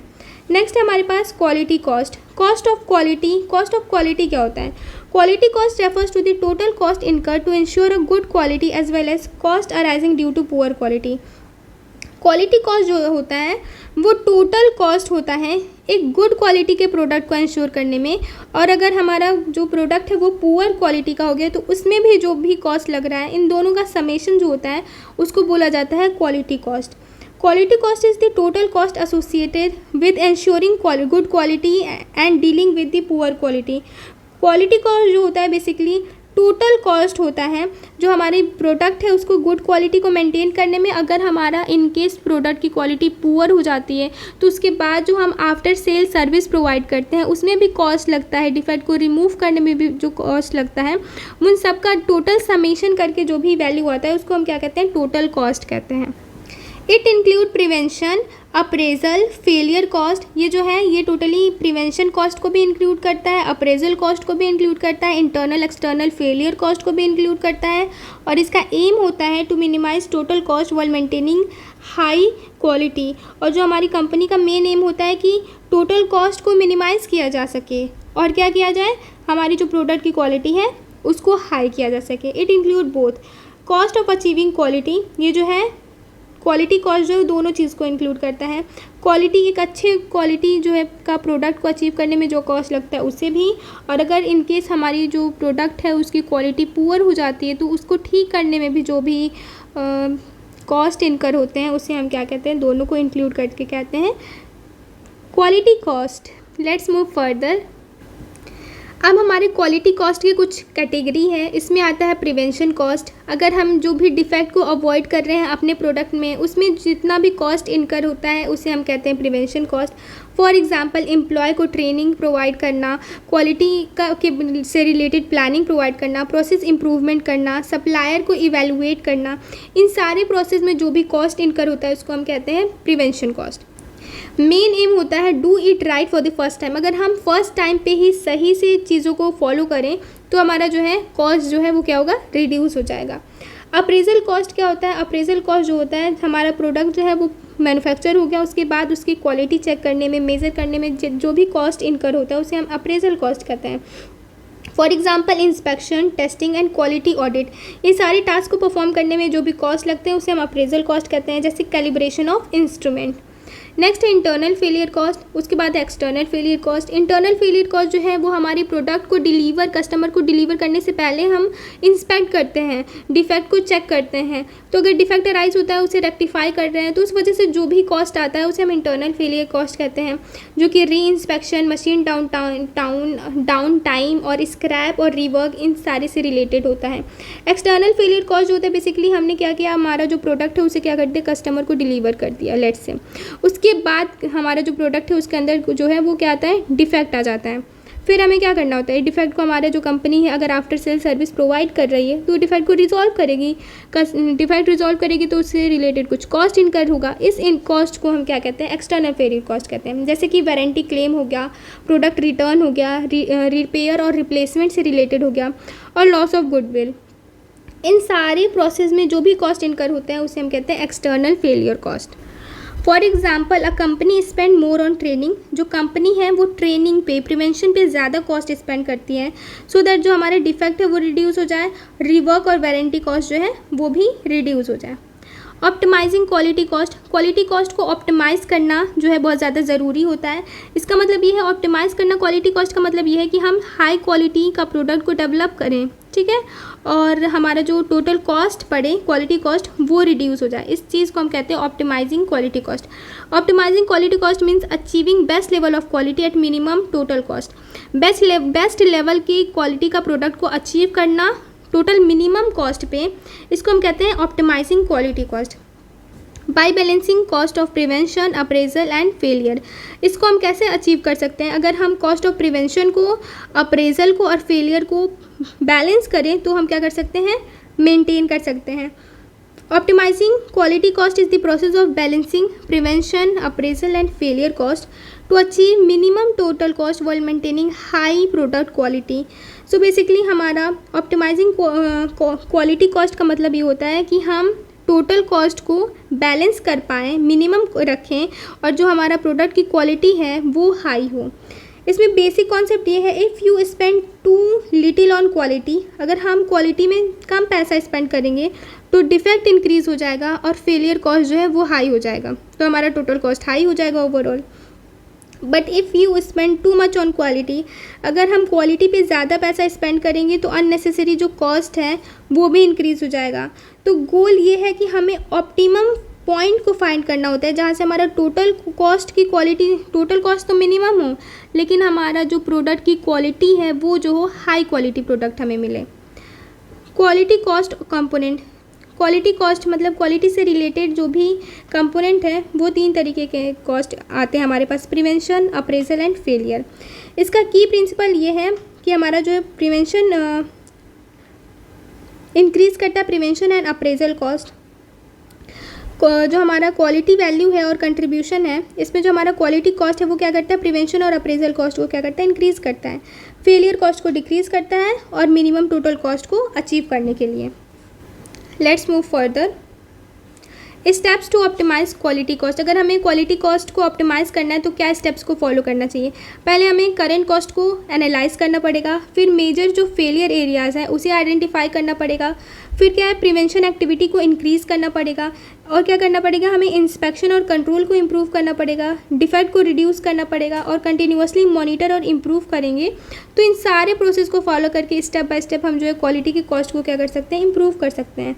ये जो हमारा ओवरऑल कॉस्ट है उसे रिड्यूस कर देता है, प्रोडक्ट की क्वालिटी को इम्प्रूव करता है सो दैट जो हमारी कंपनी है उसकी प्रॉफिटेबिलिटी इंक्रीज़ हो जाए, कस्टमर सेटिस्फैक्शन इनहेंस हो जाए और जो है ये क्या करे, कंटिन्यूअस इम्प्रूवमेंट जो है वो सपोर्ट कर पाएँ। Various steps taken in planning and cost reduction. अगर कॉस्ट रिडक्शन और प्लानिंग प्रोग्राम है उसमें क्या क्या स्टेप्स लिया जाता है। सबसे पहले होता है डिफाइन ऑब्जेक्टिव एंड स्कोप। हम सबसे पहले क्या करते हैं, ऑब्जेक्टिव जो है हमारा और जो स्कोप है उसे डिफाइन किया जाता है। Clearly state what organisation want to achieve.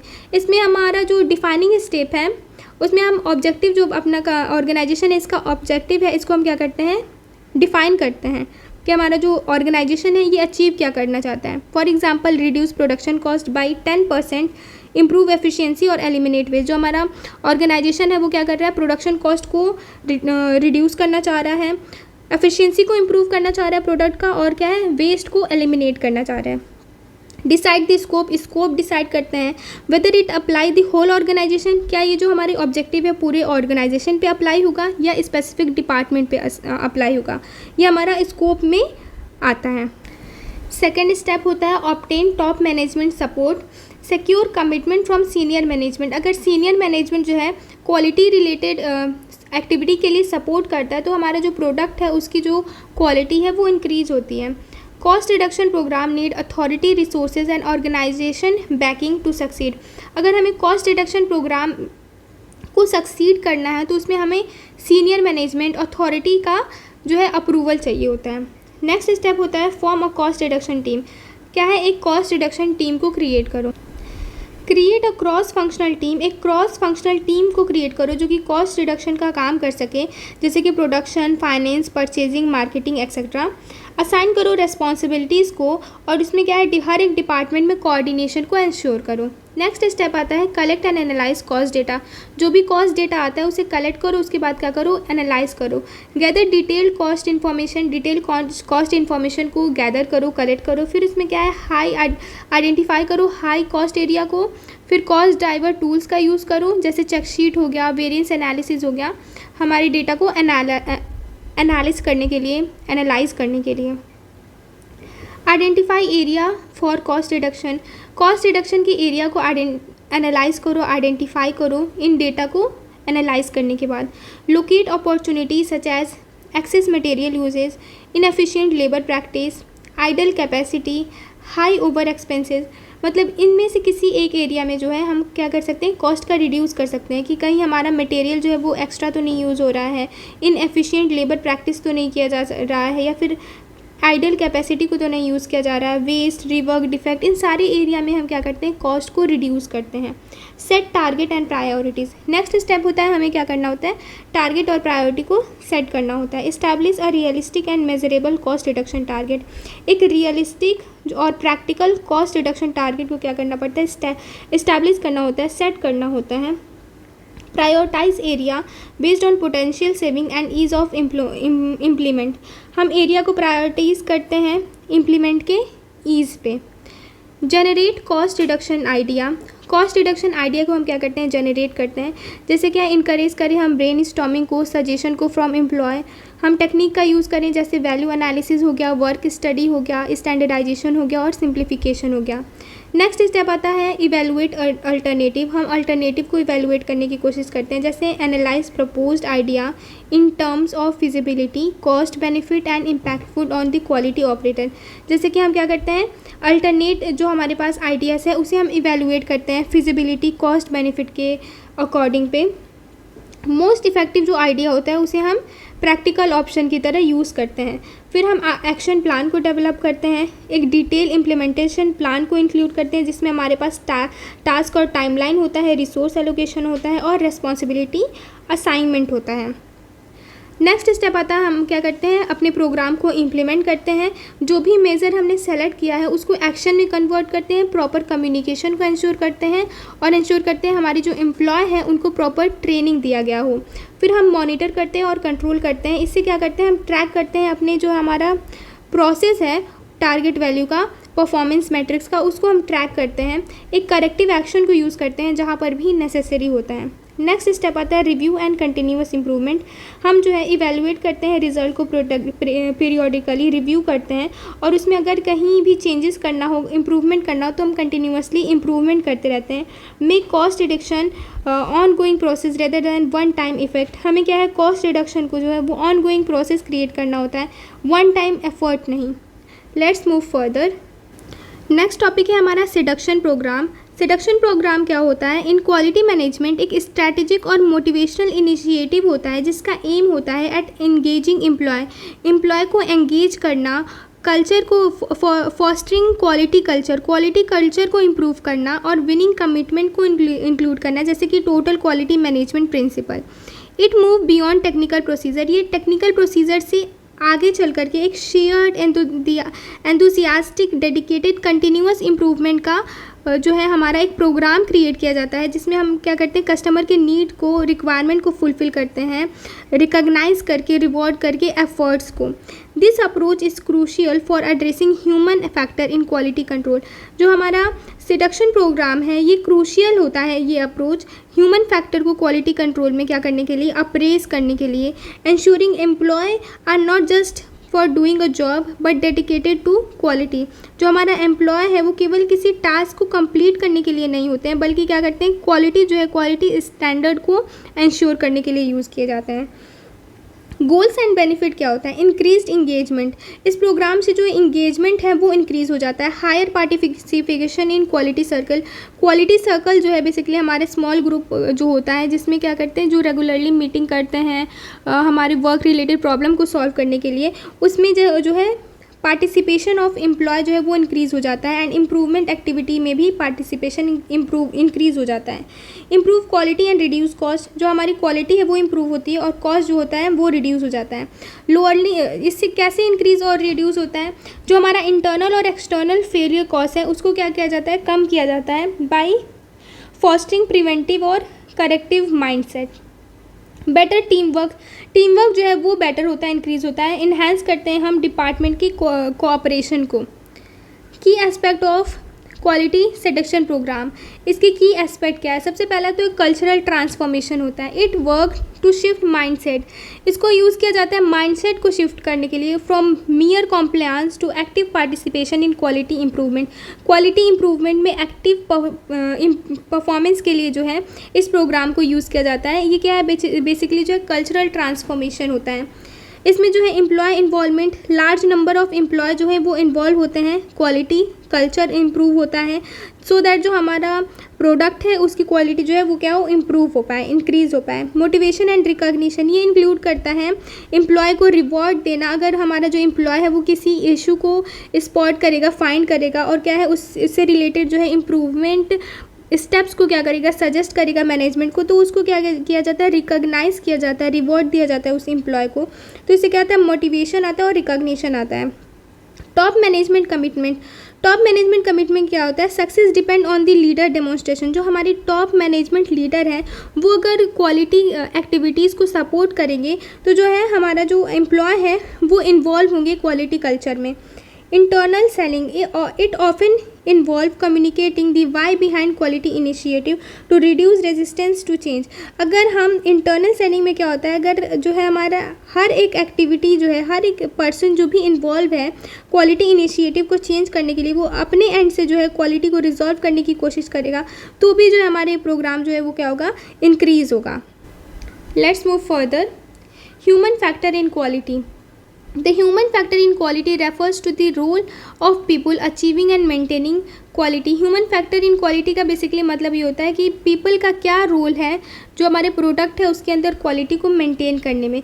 जो हमारे टॉप मैनेजमेंट के एटीट्यूड होते हैं, ये जो है एक इम्पॉर्टेंट ह्यूमन फैक्टर होते हैं, क्योंकि ये सेट करते हैं कल्चर जो है हमारे क्वालिटी में ऑर्गेनाइजेशन से रिलेटेड। ओके, मतलब ये सेट करते हैं कि ऑर्गेनाइजेशन के अंदर जो हमारा क्वालिटी है प्रोडक्ट का वो इंक्रीज़ होगा, सक्सेस होगा या नहीं। The attitude of top management जो है वो प्ले करता है क्रूशियल रोल जो है क्वालिटी मैनेजमेंट में। अगर हमारा टॉप मैनेजमेंट का एटीट्यूड पॉजिटिव होगा तो हमारा जो ऑर्गेनाइजेशन है उसके अंदर बेसिकली जो हमारा प्रोडक्ट है उसकी क्वालिटी जो है वो इंक्रीज़ होगी। लेकिन वहीं अगर हमारा जो टॉप मैनेजमेंट है उनकी एटीट्यूड नेगेटिव होगी तो हमारा जो प्रोडक्ट है उसका जो क्वालिटी है वो क्या होगा, ऑर्गेनाइजेशन में वो डिक्रीज़ हो जाएगा। Top management include senior leaders like CEO, director etcetera, जो कि डिसाइड करते हैं क्वालिटी पॉलिसीज़ को, रिसोर्सेज को एलोकेट करते हैं, और ये क्या है, ये इन्फ्लुएंस करते हैं एम्प्लॉय के बिहेवियर को, सो दैट जो हमारे एम्प्लॉय है वो क्या करें, अपने प्रोडक्ट की क्वालिटी को क्या कर सकें, इम्प्रूव कर सकें। दियर एटीट्यूड जो है वो डायरेक्टली अफेक्ट करते हैं सीरियसली क्वालिटी जो है ऑर्गेनाइजेशन के अंदर क्वालिटी कल्चर को इम्प्रूव करने के में जो हमारा टॉप मैनेजमेंट की एक्टिविटी है वो डायरेक्टली अफेक्ट करती है। Role of top management activity. Top management की जो हमारी क्वालिटी है उनका क्या रोल है। Setting quality policies and objective, ये जो है क्वालिटी रिलेटेड पॉलिसी और ऑब्जेक्टिव को क्या करते हैं, सेट करते हैं। लीडरशिप कमिटमेंट करते हैं, इसमें क्या करते हैं, ये क्लियर क्वालिटी गोल्स को डिफाइन करते हैं। कस्टमर सेटिस्फैक्शन इनका मेन एम होता है। स्ट्रॉन्ग जो है लीडरशिप कमिटमेंट का मतलब ये होता है जो भी हमारे टॉप मैनेजमेंट की लीडर्स हैं, सीनियर लीडर्स हैं, वो क्या है, quality culture, quality related issues को क्या करें, अप्रेस करें, वो इसको क्या करें, सॉल्व करें। प्रोवाइडिंग रिसोर्सेज, रिसोर्स को प्रोवाइड करना, बजट एलोकेट करना, मैन पावर और टेक्नोलॉजी को प्रोवाइड करना, ट्रेनिंग डेवलपमेंट सपोर्ट करना, ये नेक्स्ट हमारा की पॉइंट होता है। उसके बाद है creating quality culture, quality culture को क्रिएट करना सो दैट जो हमारे एम्प्लॉय को हम इंकरेज कर सकें अपने प्रोडक्ट के अंदर में क्वालिटी इंक्रीज़ करने में और क्वालिटी से रिलेटेड फोकस करने में। नेक्स्ट है सपोर्टिंग कंटिन्यूअस इम्प्रूवमेंट, और continuous improvement most important factor है प्रोडक्ट की क्वालिटी को इंक्रीज़ करने के लिए। इम्प्रूवमेंट प्रोसेस जो है वो स्टॉप नहीं होना चाहिए। Positive attitude of top management, अगर टॉप मैनेजमेंट की एटीट्यूड पॉजिटिव होगा तो लॉन्ग टर्म क्वालिटी जो है वो अचीव हो सकता है, केवल शॉर्ट टर्म प्रॉफिट नहीं। ये इंक्रीज़ करता है हमारी एम्प्लॉय के पार्टिसिपेशन को, कम्युनिकेशन ओपन होता है और हमारा जो प्रॉब्लम सॉल्विंग अप्रोच है उससे क्या करता है, सपोर्ट करता है। लेकिन अगर हमारा टॉप मैनेजमेंट की एटीट्यूड नेगेटिव होती है तो ये जो है हमारा बेसिकली जो है लॉन्ग टर्म क्वालिटी अप्रोच है वो जो है क्या नहीं हो पाता, फुलफिल नहीं हो पाता। ये क्या करता है, डिफेक्ट इंक्रीज़ हो जाएगा, एम्प्लॉय का मोटिवेशन रिड्यूस हो जाएगा और बेसिकली जो हमारा क्वालिटी कल्चर है वो मेंटेन नहीं हो पाएगा ऑर्गेनाइजेशन के अंदर। इसका इम्पॉर्टेंस ये है कि हमारा जो ऑर्गेनाइजेशन वाइड क्वालिटी फैक्टर पे फोकस करता है, ये इम्प्रूव करता है प्रोडक्ट और सर्विस की क्वालिटी को, कस्टमर सेटिस्फैक्शन को इंक्रीज़ करता है और जो हमारी बिजनेस परफॉर्मेंस है इसको इन्हांस करता है। फॉर एग्जांपल अगर टॉप मैनेजमेंट है वो प्रायोरिटाइज़ करें क्वालिटी को, ट्रेनिंग में इन्वेस्ट करें, सपोर्ट करें एम्प्लॉय को, तो जो हमारा इंटायर ऑर्गेनाइजेशन है ये क्वालिटी स्टैंडर्ड को एफिशिएंटली क्या कर सकता है, फॉलो कर सकता है, क्वालिटी ऑपरेटिंग प्रोसीजर के बेसिस पे प्रोडक्ट को कंस्ट्रक्ट कर सकता है। नेक्स्ट टॉपिक है हमारा cooperation of group. Cooperation of group का मतलब होता है बेसिकली टीम वर्क, कोऑर्डिनेशन। हर एक डिपार्टमेंट जो है वो और एम्प्लॉय जो है वो टुगेदरली टीम वर्क के फॉर्म में जो है हमारा वर्क परफॉर्म करे, क्वालिटी ऑब्जेक्टिव को क्या करें, कंप्लीट करने की कोशिश करें। कोऑपरेशन ऑफ ग्रुप का बेसिकली मतलब होता है coordination and team work among different department और एम्प्लॉय एक ऑर्गेनाइजेशन के अंदर, सो दैट जो हमारा कॉमन क्वालिटी ऑब्जेक्टिव है वो क्या हो सके, अचीव हो सके। कोऑपरेशन ऑफ ग्रुप जो है क्वालिटी मैनेजमेंट में, इसका मतलब होता है टीम वर्क और कोऑर्डिनेशन अलग अलग डिपार्टमेंट के बीच में क्वालिटी गोल्स को अचीव करने के लिए, बेटर एफिशिएंसी जो हमारी प्रोडक्ट है उसको गेन करने के लिए, उसके अंदर डिफेक्ट को रिड्यूस करने के लिए और कस्टमर सेटिस्फैक्शन को अचीव करने के लिए। Quality is not just responsibility, quality एक रेस्पॉन्सिबिलिटी एक डिपार्टमेंट की नहीं होती, बल्कि जो है ये सारे डिपार्टमेंट की टुगेदर रेस्पॉन्सिबिलिटी होती है, शेयर्ड रेस्पॉन्सिबिलिटी होती है हमारी quality.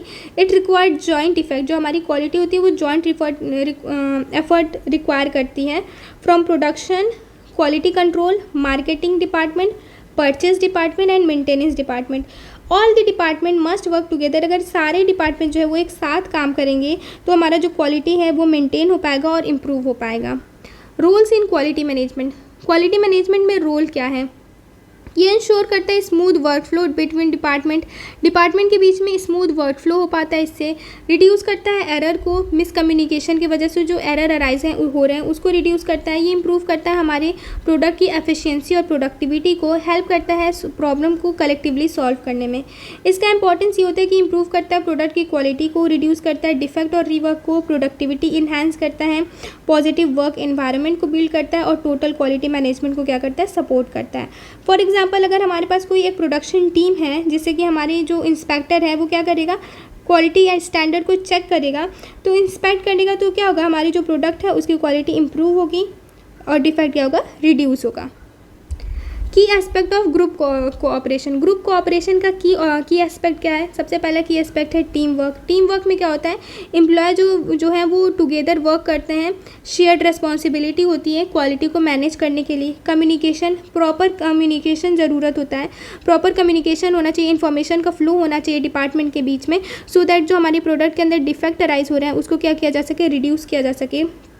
Quick reporting of defect का जो रिपोर्ट है वो क्विकली मेंटेन किया जा सके। कोऑर्डिनेशन, जो डिफरेंट हमारे डिपार्टमेंट है उसके बीच में जो है वर्क जो है वो कोऑर्डिनेट होना चाहिए, एक्टिविटीज़ जो है वो कोऑर्डिनेटली परफॉर्म किया जाना चाहिए।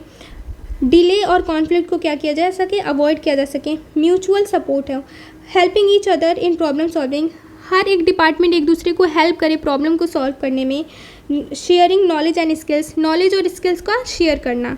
हमारा नेक्स्ट टॉपिक है ऑपरेटर का एटीट्यूड। ऑपरेटर एटीट्यूड का मतलब होता है ऑपरेटर का बिहेवियर, माइंडसेट, जो हमारा वर्कर है उसका क्वालिटी से रिलेटेड, जो हमारे प्रोडक्ट में क्वालिटी है उसको मेंटेन करने से related during the production process. Operator basically क्या होते हैं? वो हमारे पीपल होते हैं जो कि एक्चुअली प्रोडक्शन प्रोसेस में क्या होते हैं? इन्वॉल्व होते हैं। Operator attitude refers to the behaviour and responsibility of worker towards quality. Operator activity जो ऑपरेटर का जो एटीट्यूड होता है वो बेसिकली हमें बताता है कि जो बिहेवियर और रेस्पॉन्सिबल क्या है वर्कर का क्वालिटी से रिलेटेड। एक पॉजिटिव एटीट्यूड जो है वो इंश्योर करता है कि हमारा जो है प्रॉपर वर्क प्रैक्टिस हो रहा है कि नहीं, डिफेक्ट रिड्यूस हो पा रहा है या नहीं, या हमारा जो प्रोडक्ट है उसके अंदर ओवरऑल क्वालिटी जो है वो हमारी प्रोडक्ट की ओवरऑल क्वालिटी इंप्रूव हो पा रही है या नहीं। जो ऑपरेटर होते हैं वो डायरेक्टली इन्वॉल्व होते हैं प्रोडक्शन के प्रोसेस में, इसलिए जो ऑपरेटर की एटीट्यूड होती है वो ग्रेटली अफेक्ट करती है हमारी प्रोडक्ट की क्वालिटी को। इससे क्या होता है? डिफेक्ट जो होते हैं और एरर होते हैं, अगर हमारी ऑपरेटर की जो एटीट्यूड है वो पॉजिटिव होगा तो डिफेक्ट तो रिड्यूस हो जाएगा, लेकिन नेगेटिव होगा तो डिफेक्ट और एरर जो है वो अराइज हो सकते हैं। ओवरऑल एफिशिएंसी जो है वो भी डायरेक्टली अफेक्ट होती है हमारी ऑपरेटर के एटीट्यूड पे। पॉजिटिव एटीट्यूड जो होता है अगर हमारे ऑपरेटर की, तो उससे क्या होता है? बेटर क्वालिटी का हमारे पास आउटपुट आएगा। जो हमारे पास ऑपरेटर एटीट्यूड है उसका रोल क्या है क्वालिटी मैनेजमेंट में? ये इंश्योर करता है proper use of machineries and tools. इससे ये क्या करता है? ये फॉलो करता है स्टैंडर्ड ऑपरेटिंग प्रोसीजर को। आइडेंटिफाई और रिपोर्ट करता है डिटेक्ट, जो हमारे अंदर डिफेक्ट है प्रोडक्ट के अंदर उसे अर्ली आइडेंटिफाई करता है और रिपोर्ट करता है। ये मेंटेन करता है कंसिस्टेंसी को प्रोडक्शन प्रोसेस में। पॉजिटिव एटीट्यूड अगर हमारे ऑपरेटर का है तो उससे क्या होगा? केयरफुल एंड रिस्पॉन्सिबल वर्किंग होगा, हमारी प्रोडक्ट का फॉलो करेगा क्लियर इंस्ट्रक्शन को और स्टैंडर्ड को। विलिंगनेस होगी लर्न करने की, अटेंशन होगा towards detail analysis, team work and cooperation को भी एनालाइज करेगा। नेगेटिव एटीट्यूड क्या होगा? नेगेटिव एटीट्यूड में क्या होगा कि केयरलेसनेस की वजह से डिफेक्ट अराइज हो जाएंगे प्रोडक्ट के अंदर, हमारे जो स्टैंडर्ड ऑपरेटिंग प्रोसीजर है वो नहीं फॉलो होगा तो हमारा डिफेक्ट अगेन अराइज होगा प्रोडक्ट के अंदर और क्वालिटी जो है वो रिड्यूस हो जाएगी। लैक ऑफ इंटरेस्ट से क्या होगा? प्रोडक्टिविटी अफेक्ट होगी और रीवर्क और जो वेस्ट है ये इंक्रीज़ हो जाएगा। अगर ऑपरेटर की एटीट्यूड को इम्प्रूव करना है तो इसके लिए हम क्या स्टेप्स फॉलो कर सकते हैं? प्रॉपर ट्रेनिंग और स्किल डेवलपमेंट की नीड होती है।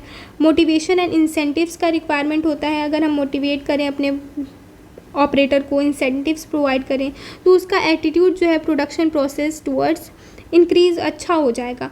गुड वर्किंग कंडीशन प्रोवाइड करना चाहिए, इन्वॉल्वमेंट होना चाहिए डिसीजन मेकिंग में, हमारा जो वर्कर है उसे हम रिकॉग्नाइज करना चाहिए और रिवॉर्ड प्रोवाइड करना चाहिए। For example operator who carefully follow machine setting and check output regularly. अगर एक वर्क ऑपरेटर है जो कि केयरफुली मशीन सेटिंग को फॉलो कर रहा है, आउटपुट को रेगुलरली चेक कर रहा है, तो क्या करेगा, एक ऐसा प्रोडक्ट को प्रोड्यूस करेगा जिसके अंदर डिफेक्ट जो है वो बहुत कम होगा और हाई क्वालिटी प्रोडक्ट को क्या करेगा, मेंटेन करके रखेगा। रेस्पॉन्सिबिलिटी का क्या मतलब होता है? रेस्पॉन्सिबिलिटी जो है क्वालिटी मैनेजमेंट में, इसका मतलब होता है जो हमारी इंडिविजुअल है उसकी ड्यूटी क्या है, प्रोडक्ट की क्वालिटी को मीट करने के लिए, क्वालिटी स्टैंडर्ड को फॉलो करने के लिए एक ऑर्गेनाइजेशन के अंदर। Responsibility in quality management means that every individual in the organisation is accountable for maintaining quality standard. Responsibility जो है क्वालिटी मैनेजमेंट में, उसका मतलब होता है कि हर एक इंडिविजुअल जो होता है ऑर्गेनाइजेशन के अंदर वो अकाउंटेबल होता है, रेस्पॉन्सिबल होता है क्वालिटी स्टैंडर्ड को मेंटेन करने के लिए और डिफेक्ट फ्री आउटपुट जनरेट करने के लिए, कस्टमर सेटिस्फैक्शन को इंक्रीज़ करने के लिए। क्वालिटी जो होती है वो रिस्पॉन्सिबिलिटी सिंगल डिपार्टमेंट की नहीं होती है, क्वालिटी डिपार्टमेंट की नहीं होती, बल्कि ये शेयर्ड रिस्पॉन्सिबिलिटी होती है हर एक डिपार्टमेंट की। It is responsibility of everyone. जितने भी डिपार्टमेंट ऑर्गेनाइजेशन में अवेलेबल हैं सबकी रिस्पॉन्सिबिलिटी होती है क्वालिटी को मेंटेन करना, जैसे कि टॉप मैनेजमेंट हो गया, सुपरवाइज़र हो गया, ऑपरेटर हो गया और सपोर्ट स्टाफ्स हो गए।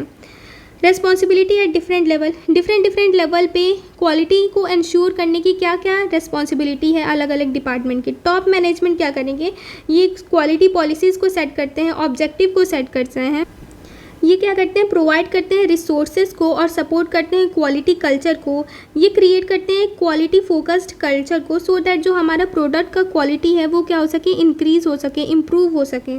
मिडिल मैनेजमेंट सुपरवाइज़र ये क्या करते हैं, ये इम्प्लीमेंट करते हैं क्वालिटी रिलेटेड पॉलिसीज़ को, ये मॉनिटर करते हैं प्रोसेसेस को और परफॉर्मेंस को, जो हमारी वर्कर हैं उनको गाइड करते हैं, ट्रेनिंग प्रोवाइड करते हैं।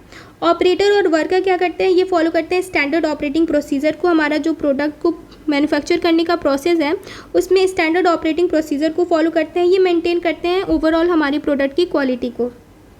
की पॉइंट्स क्या है, जो हमारी क्वालिटी है बेसिकली ये शेयर्ड रिस्पॉन्सिबिलिटी है, तो ओवरऑल जितने भी डिपार्टमेंट हैं वो सब अपने अपने लेवल पे क्या करते हैं, प्रोडक्ट की क्वालिटी को इम्प्रूव करने की कोशिश करते हैं।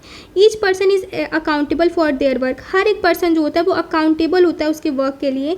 रिस्पॉन्सिबिलिटी जो होती है वो इंश्योर करती है कंसिस्टेंसी को और रिलायबिलिटी को हमारी प्रोडक्ट के अंदर। इंपॉर्टेंस क्या है, ये जो है हमारी रिड्यूस करता है डिफेक्ट को और एरर को प्रोडक्ट के अंदर, इंप्रूव करता है प्रोडक्ट की एफिशिएंसी को, प्रोडक्टिविटी को, अकाउंटेबिलिटी इंश्योर करता है, इन्हांस करता है कस्टमर सेटिस्फैक्शन और टोटल क्वालिटी मैनेजमेंट जो है वो क्या करता है, सपोर्ट करता है। फॉर एग्जाम्पल ईच वर्कर, हर एक वर्कर क्या करता है, चेक करता है अपने वर्क को before passing to the next stage. हर एक डिपार्टमेंट में जितने भी एम्प्लॉय हैं वो नेक्स्ट डिपार्टमेंट में हमारे प्रोडक्ट को सेंड करने से पहले क्या करते हैं, उसको चेक करते हैं, सो दैट अगर क्वालिटी रिलेटेड कहीं पर भी एरर हो उसे क्या कर सकें, वो रिजॉल्व कर सकें और हमारा जो प्रोडक्ट की क्वालिटी है वो मेंटेन रहे। डिफेक्ट आर रिड्यूस, ओवरऑल जो है हमारा डिफेक्ट जो है वो रिड्यूस कर सकें। एपरेटस एरर क्या होता है, इंस्ट्रूमेंट में अगर कोई भी एरर आता है उसको हम एपरेटस एरर बोलते हैं, और एपरेटस एरर की वजह से भी क्या होता है, हमारी जो प्रोडक्ट है वो फॉल्ट प्रोडक्ट क्रिएट हो सकता है। अगर हमारा प्रोडक्ट फॉल्ट कंस्ट्रक्ट हो जाएगा, मैन्युफैक्चर हो जाएगा, तो उसकी जो क्वालिटी है वो डिक्रीज़ हो जाएगी। Apparatus error refer to the error जो कि अकर होता है इनएक्यूरेट और फॉल्टी इंस्ट्रूमेंट के वजह से। अगर कैलिब्रेटेड इक्विपमेंट नहीं यूज़ करेंगे तो हमारा जो है एपरेटस एरर अराइज होगा। यूज्ड इन प्रोडक्शन और इंस्पेक्शन, तो अगर हम फॉल्टी इक्विपमेंट का यूज़ कर दें इंस्पेक्शन स्टेज पे या फिर प्रोडक्शन स्टेज पे अपने प्रोडक्ट को डेवलप करने के लिए, तो वहाँ पे हमारा एपरेटस एरर अराइज हो जाता है। Apparatus error occur due to calibration issue, अगर हमारा प्रोडक्ट जो है वो अगर हमारा इक्विपमेंट कैलिब्रेटेड नहीं है तो हमारा एपरेटस एरर अराइज हो जाता है। वियर एंड टीयर की वजह से आता है हमारा एपरेटस एरर। इन्वायरमेंटल फैक्टर की वजह से भी एपरेटस एरर अराइज होता है, एंड इम्प्रॉपर हैंडलिंग की वजह से भी एपरेटस एरर अकर होता है।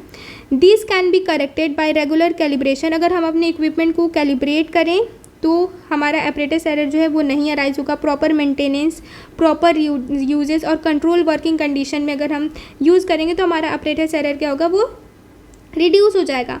Causes of apparatus error, apparatus error के अकर होने के क्या कॉज हैं? तो सबसे पहले कैलिब्रेशन एरर, जो हमारा इक्विपमेंट है अगर प्रॉपर कैलिब्रेट नहीं है तो इनकरेक्ट रीडिंग प्रोवाइड करेगा। वियर एंड टीयर, कंटिन्यूसली अगर हम यूज़ कर रहे हैं अपने इक्विपमेंट को तो उसके वजह से डैमेज आ जाता है, एक्यूरेसी कम हो जाती है हमारी इक्विपमेंट की, तो उससे क्या होता है जो हमारा पार्ट है वो बहुत ज़्यादा लूज़ हो जाता है, तो वर्न आउट हो जाता है, इसकी वजह से भी रीडिंग में एरर आ जाती है।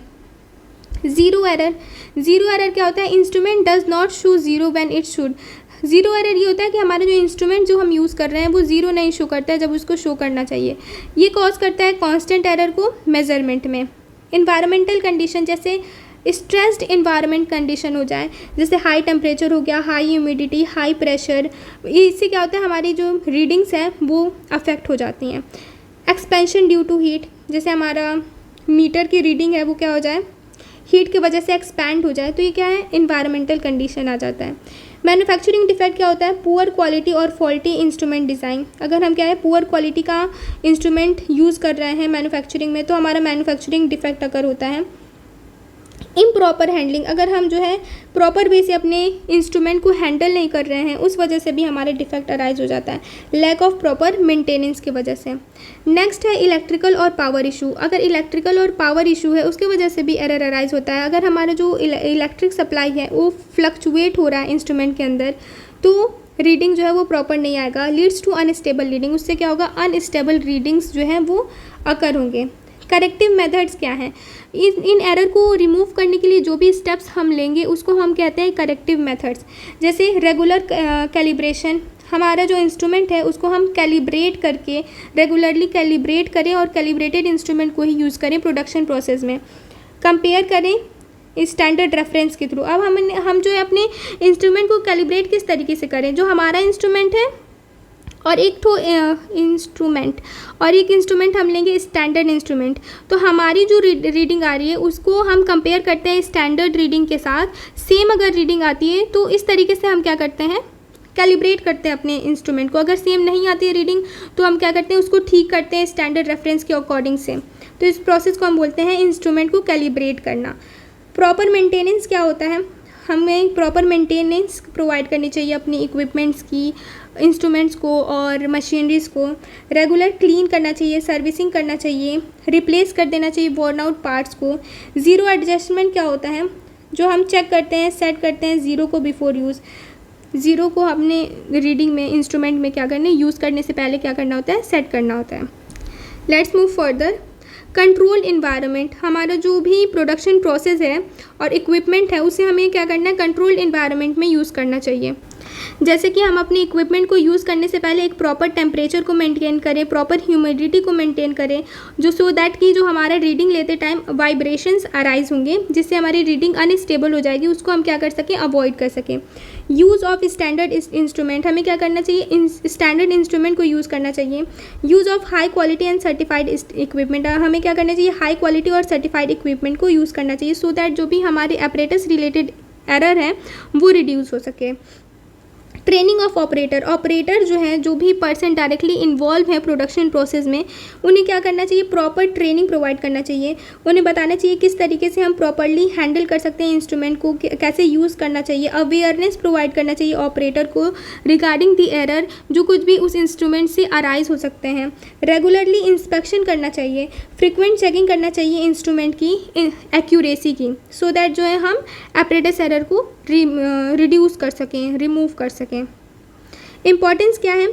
इम्पॉर्टेंस ये है कि हमारी एक्यूरेट मेजरमेंट को इंश्योर करता है, डिफेक्ट जो है प्रोडक्ट में उसको क्या करता है रिड्यूस करता है, प्रोडक्ट की ओवरऑल क्वालिटी को क्या करता है इम्प्रूव करता है, प्रोडक्ट की जो रिलायबिलिटी है उसे इंक्रीज़ करता है। रिलायबिलिटी का मतलब ये जो हमारा प्रोडक्ट है वो उसके अंदर कोई फेलियर ना अराइज हो, विदाउट एनी फेलियर, कितने लंबे समय तक जो हमारा प्रोडक्ट है वो एक्यूरेटली वर्क कर रहा है, परफॉर्म कर रहा है, उसको हम क्या कहते हैं रिलायबिलिटी बोलते हैं। फॉर एग्जाम्पल एक वेइंग मशीन है जो कि इनकरेक्ट वेट को शो कर रहा है ड्यू टू पुअर कैलिब्रेशन की वजह से, तो इसको हम करेक्ट इस तरीके से करेंगे कि हमारा जो वेइंग मशीन है उसे हम क्या करेंगे रिकैलिब्रेट करेंगे। एक स्टैंडर्ड वेइंग मशीन लेंगे, उससे क्या करेंगे कंपेयर करके वेट को सेट करेंगे, तो हम इस प्रोसेस को कहते हैं कैलिब्रेशन। नेक्स्ट टॉपिक है हमारा house of quality. House of quality क्या होता है? हाउस ऑफ क्वालिटी बेसिकली एक प्लानिंग टूल होता है। हाउस ऑफ क्वालिटी जो है बेसिकली क्या होता है, एक प्लानिंग टूल होता है जिसको यूज़ करते हैं हमारे जो क्वालिटी फंक्शन डिप्लॉयमेंट है उसमें हम यूज़ करते हैं। बेसिकली किस चीज़ के लिए? जो हमारे कस्टमर की नीड है उसको कन्वर्ट करने के लिए प्रोडक्ट के डिज़ाइन में, प्रोडक्ट डिज़ाइन में कन्वर्ट करने के लिए हम हाउस ऑफ क्वालिटी का यूज़ करते हैं। इसको हाउस ऑफ क्वालिटी इसलिए कहा जाता है क्योंकि इसका जो स्ट्रक्चर है वो हाउस की तरह होता है। दैट्स वाई हम इसे कहते हैं house of quality. Main component क्या है हाउस ऑफ क्वालिटी के अंदर? मेन कंपोनेंट ये है कि customer requirement, customer what customer need. पहले जो है कस्टमर की जो नीड है, कस्टमर जो चाहता है उसको हम आइडेंटिफाई करते हैं। जैसे कि जो हमारा कस्टमर है इसको क्या चाहिए, एक मोबाइल फ़ोन चाहिए जिसकी जो बैटरी है वो लॉन्ग लास्टिंग हो, उसका जो कॉस्ट हो वो लो हो और जो हमारी फ़ोन की परफॉर्मेंस हो वो हाई हो। ठीक है, तो इस चीज़ को आइडेंटिफाई करने के प्रोसेस को हम क्या कहते हैं? कस्टमर रिक्वायरमेंट बोलते हैं। कस्टमर रिक्वायरमेंट जो है वो listed on the left side. जो हमारा हाउस ऑफ क्वालिटी का डायग्राम है इसके लेफ्ट साइड जो है कस्टमर रिक्वायरमेंट को क्या किया जाता है? मेंशन किया जाता है। नेक्स्ट है हमारे पास टेक्निकल रिक्वायरमेंट। टेक्निकल रिक्वायरमेंट जो है वो बताता है engineering characteristic to satisfy what. जो भी कस्टमर की रिक्वायरमेंट है, नीड है, उसमें उस चीज़ में हम टेक्निकल रिक्वायरमेंट बताता है क्या क्या हमें कैरेक्टरिस्टिक, क्या क्या हमारे पास टूल्स एंड टेक्निक्स क्या रिक्वायर्ड होंगे कस्टमर की नीड को सेटिस्फाई करने के लिए। For example material strength, design parameter, ये जो है जो हमारा मैट्रिक्स है उसके टॉप पे प्लेस किया जाता है। जो हमारी टेक्निकल रिक्वायरमेंट है वो हमारा जो हाउस ऑफ क्वालिटी का मैट्रिक्स डायग्राम है उसके टॉप पे मेंशन किया जाता है। नेक्स्ट है relationship matrix. Relationship matrix show करती है कि how strongly each how affect what. जो हमारा रिलेशनशिप मैट्रिक्स जो है वो बताती है कि जो हमारे फीचर्स हैं वो कितने स्ट्रांगली जो एक दूसरे से क्या है, रिलेटेड है। जैसे कि रिलेशनशिप जो है वो हमारा स्ट्रांग है कि नहीं, मीडियम रिलेशनशिप और क्या वीक रिलेशनशिप। इस तरीके से हम क्या करते हैं, रिलेशनशिप मैट्रिक्स को शो करते हैं इन सिंबल के थ्रू।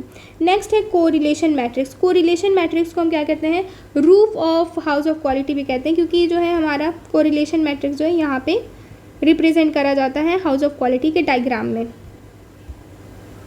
ये शो करता है relationship among technical requirement. Technical requirement जो है उसके बीच में रिलेशनशिप को शो करता है।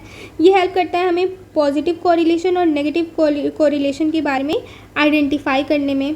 कस्टमर इम्पोर्टेंस रेटिंग क्या होता है, ये इंडिकेट करता है हर एक कस्टमर के नीड को की प्रायोरिटी के बारे में। मतलब कि ये बताता है कि हमारा ईच कस्टमर का नीड जो है वो कितना ज़्यादा इम्पोर्टेंस है।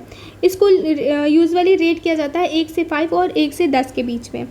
Competitive evaluation. कॉम्पिटिटिव इवैल्यूएशन में क्या होता है कि हमारा जो प्रोडक्ट है उसको कॉम्पिटिटर के प्रोडक्ट के साथ बेसिकली कंपेयर किया जाता है। ये हेल्प करता है आइडेंटिफाई करने में स्ट्रेंथ और वीकनेस। जो हमारी प्रोडक्ट कंपनी की प्रोडक्ट है उसके स्ट्रेंथ और वीकनेस को आइडेंटिफाई करने में क्या किया जाता है, हेल्प करता है। नेक्स्ट हमारे पास technical evaluation and target value.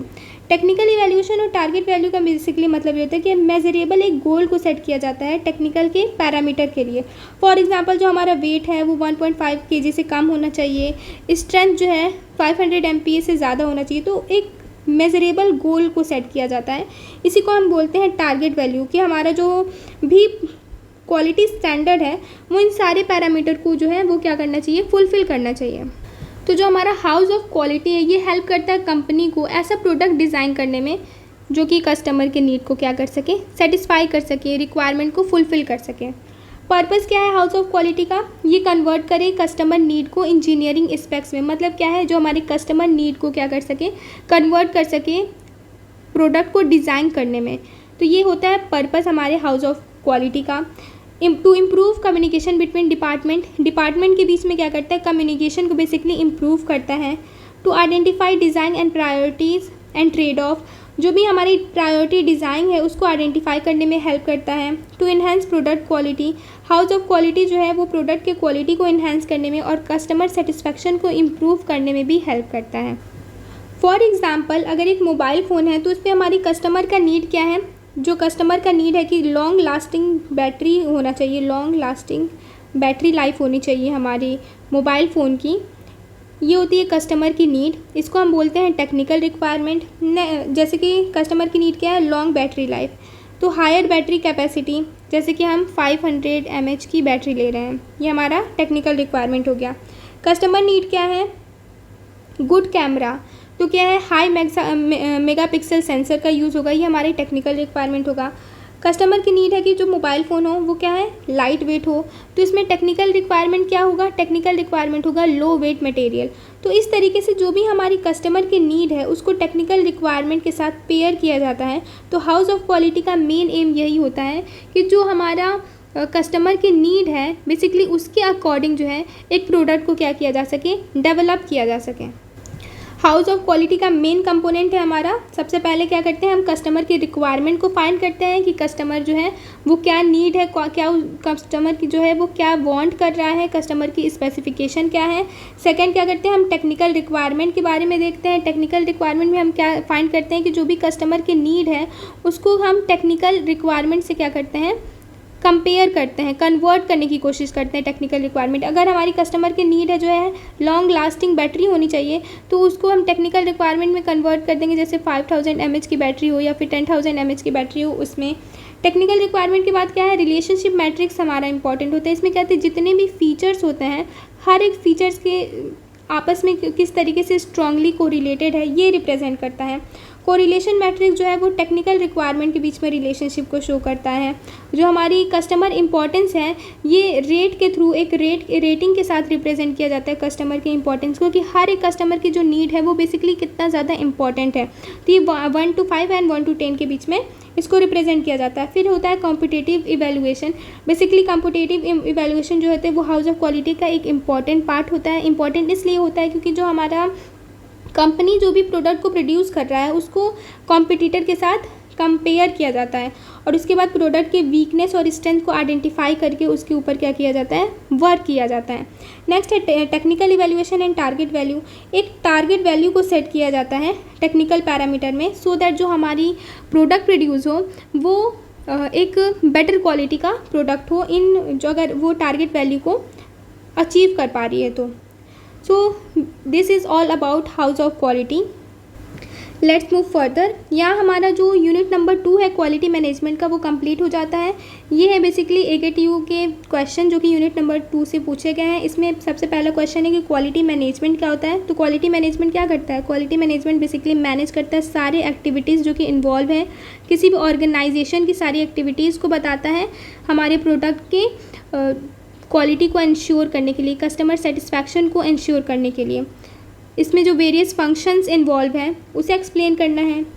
हमारे पास जो ऑर्गेनाइजेशन स्ट्रक्चर क्या होता है, ऑर्गेनाइजेशन डिज़ाइन क्या है क्वालिटी मैनेजमेंट में, इसके ऊपर एक शॉर्ट नोट लिखना है। ऑर्गेनाइजेशन स्ट्रक्चर जो होता है बेसिकली क्या करता है? बताता है कि किस तरीके से जो हमारी कंपनी में डिफरेंट रोल्स रिस्पॉन्सिबिलिटी जो है अथॉरिटी का वो क्या कहते हैं स्ट्रक्चर के फॉर्म में किस तरीके से अलाइंग है। और ऑर्गेनाइजेशन स्ट्रक्चर को डिज़ाइन करने की प्रोसेस को ही हम क्या बोलते हैं? ऑर्गेनाइजेशन डिज़ाइन बोलते हैं। सो दैट जो हमारी कंपनी है वो अपनी गोल्स को क्या कर सके? अचीव कर सके। नेक्स्ट क्वेश्चन है हमारे पास क्वालिटी वैल्यू, क्वालिटी कंट्रीब्यूशन और टोटल क्वालिटी कॉस्ट और उसका ऑप्टिमाइजेशन क्या होता है।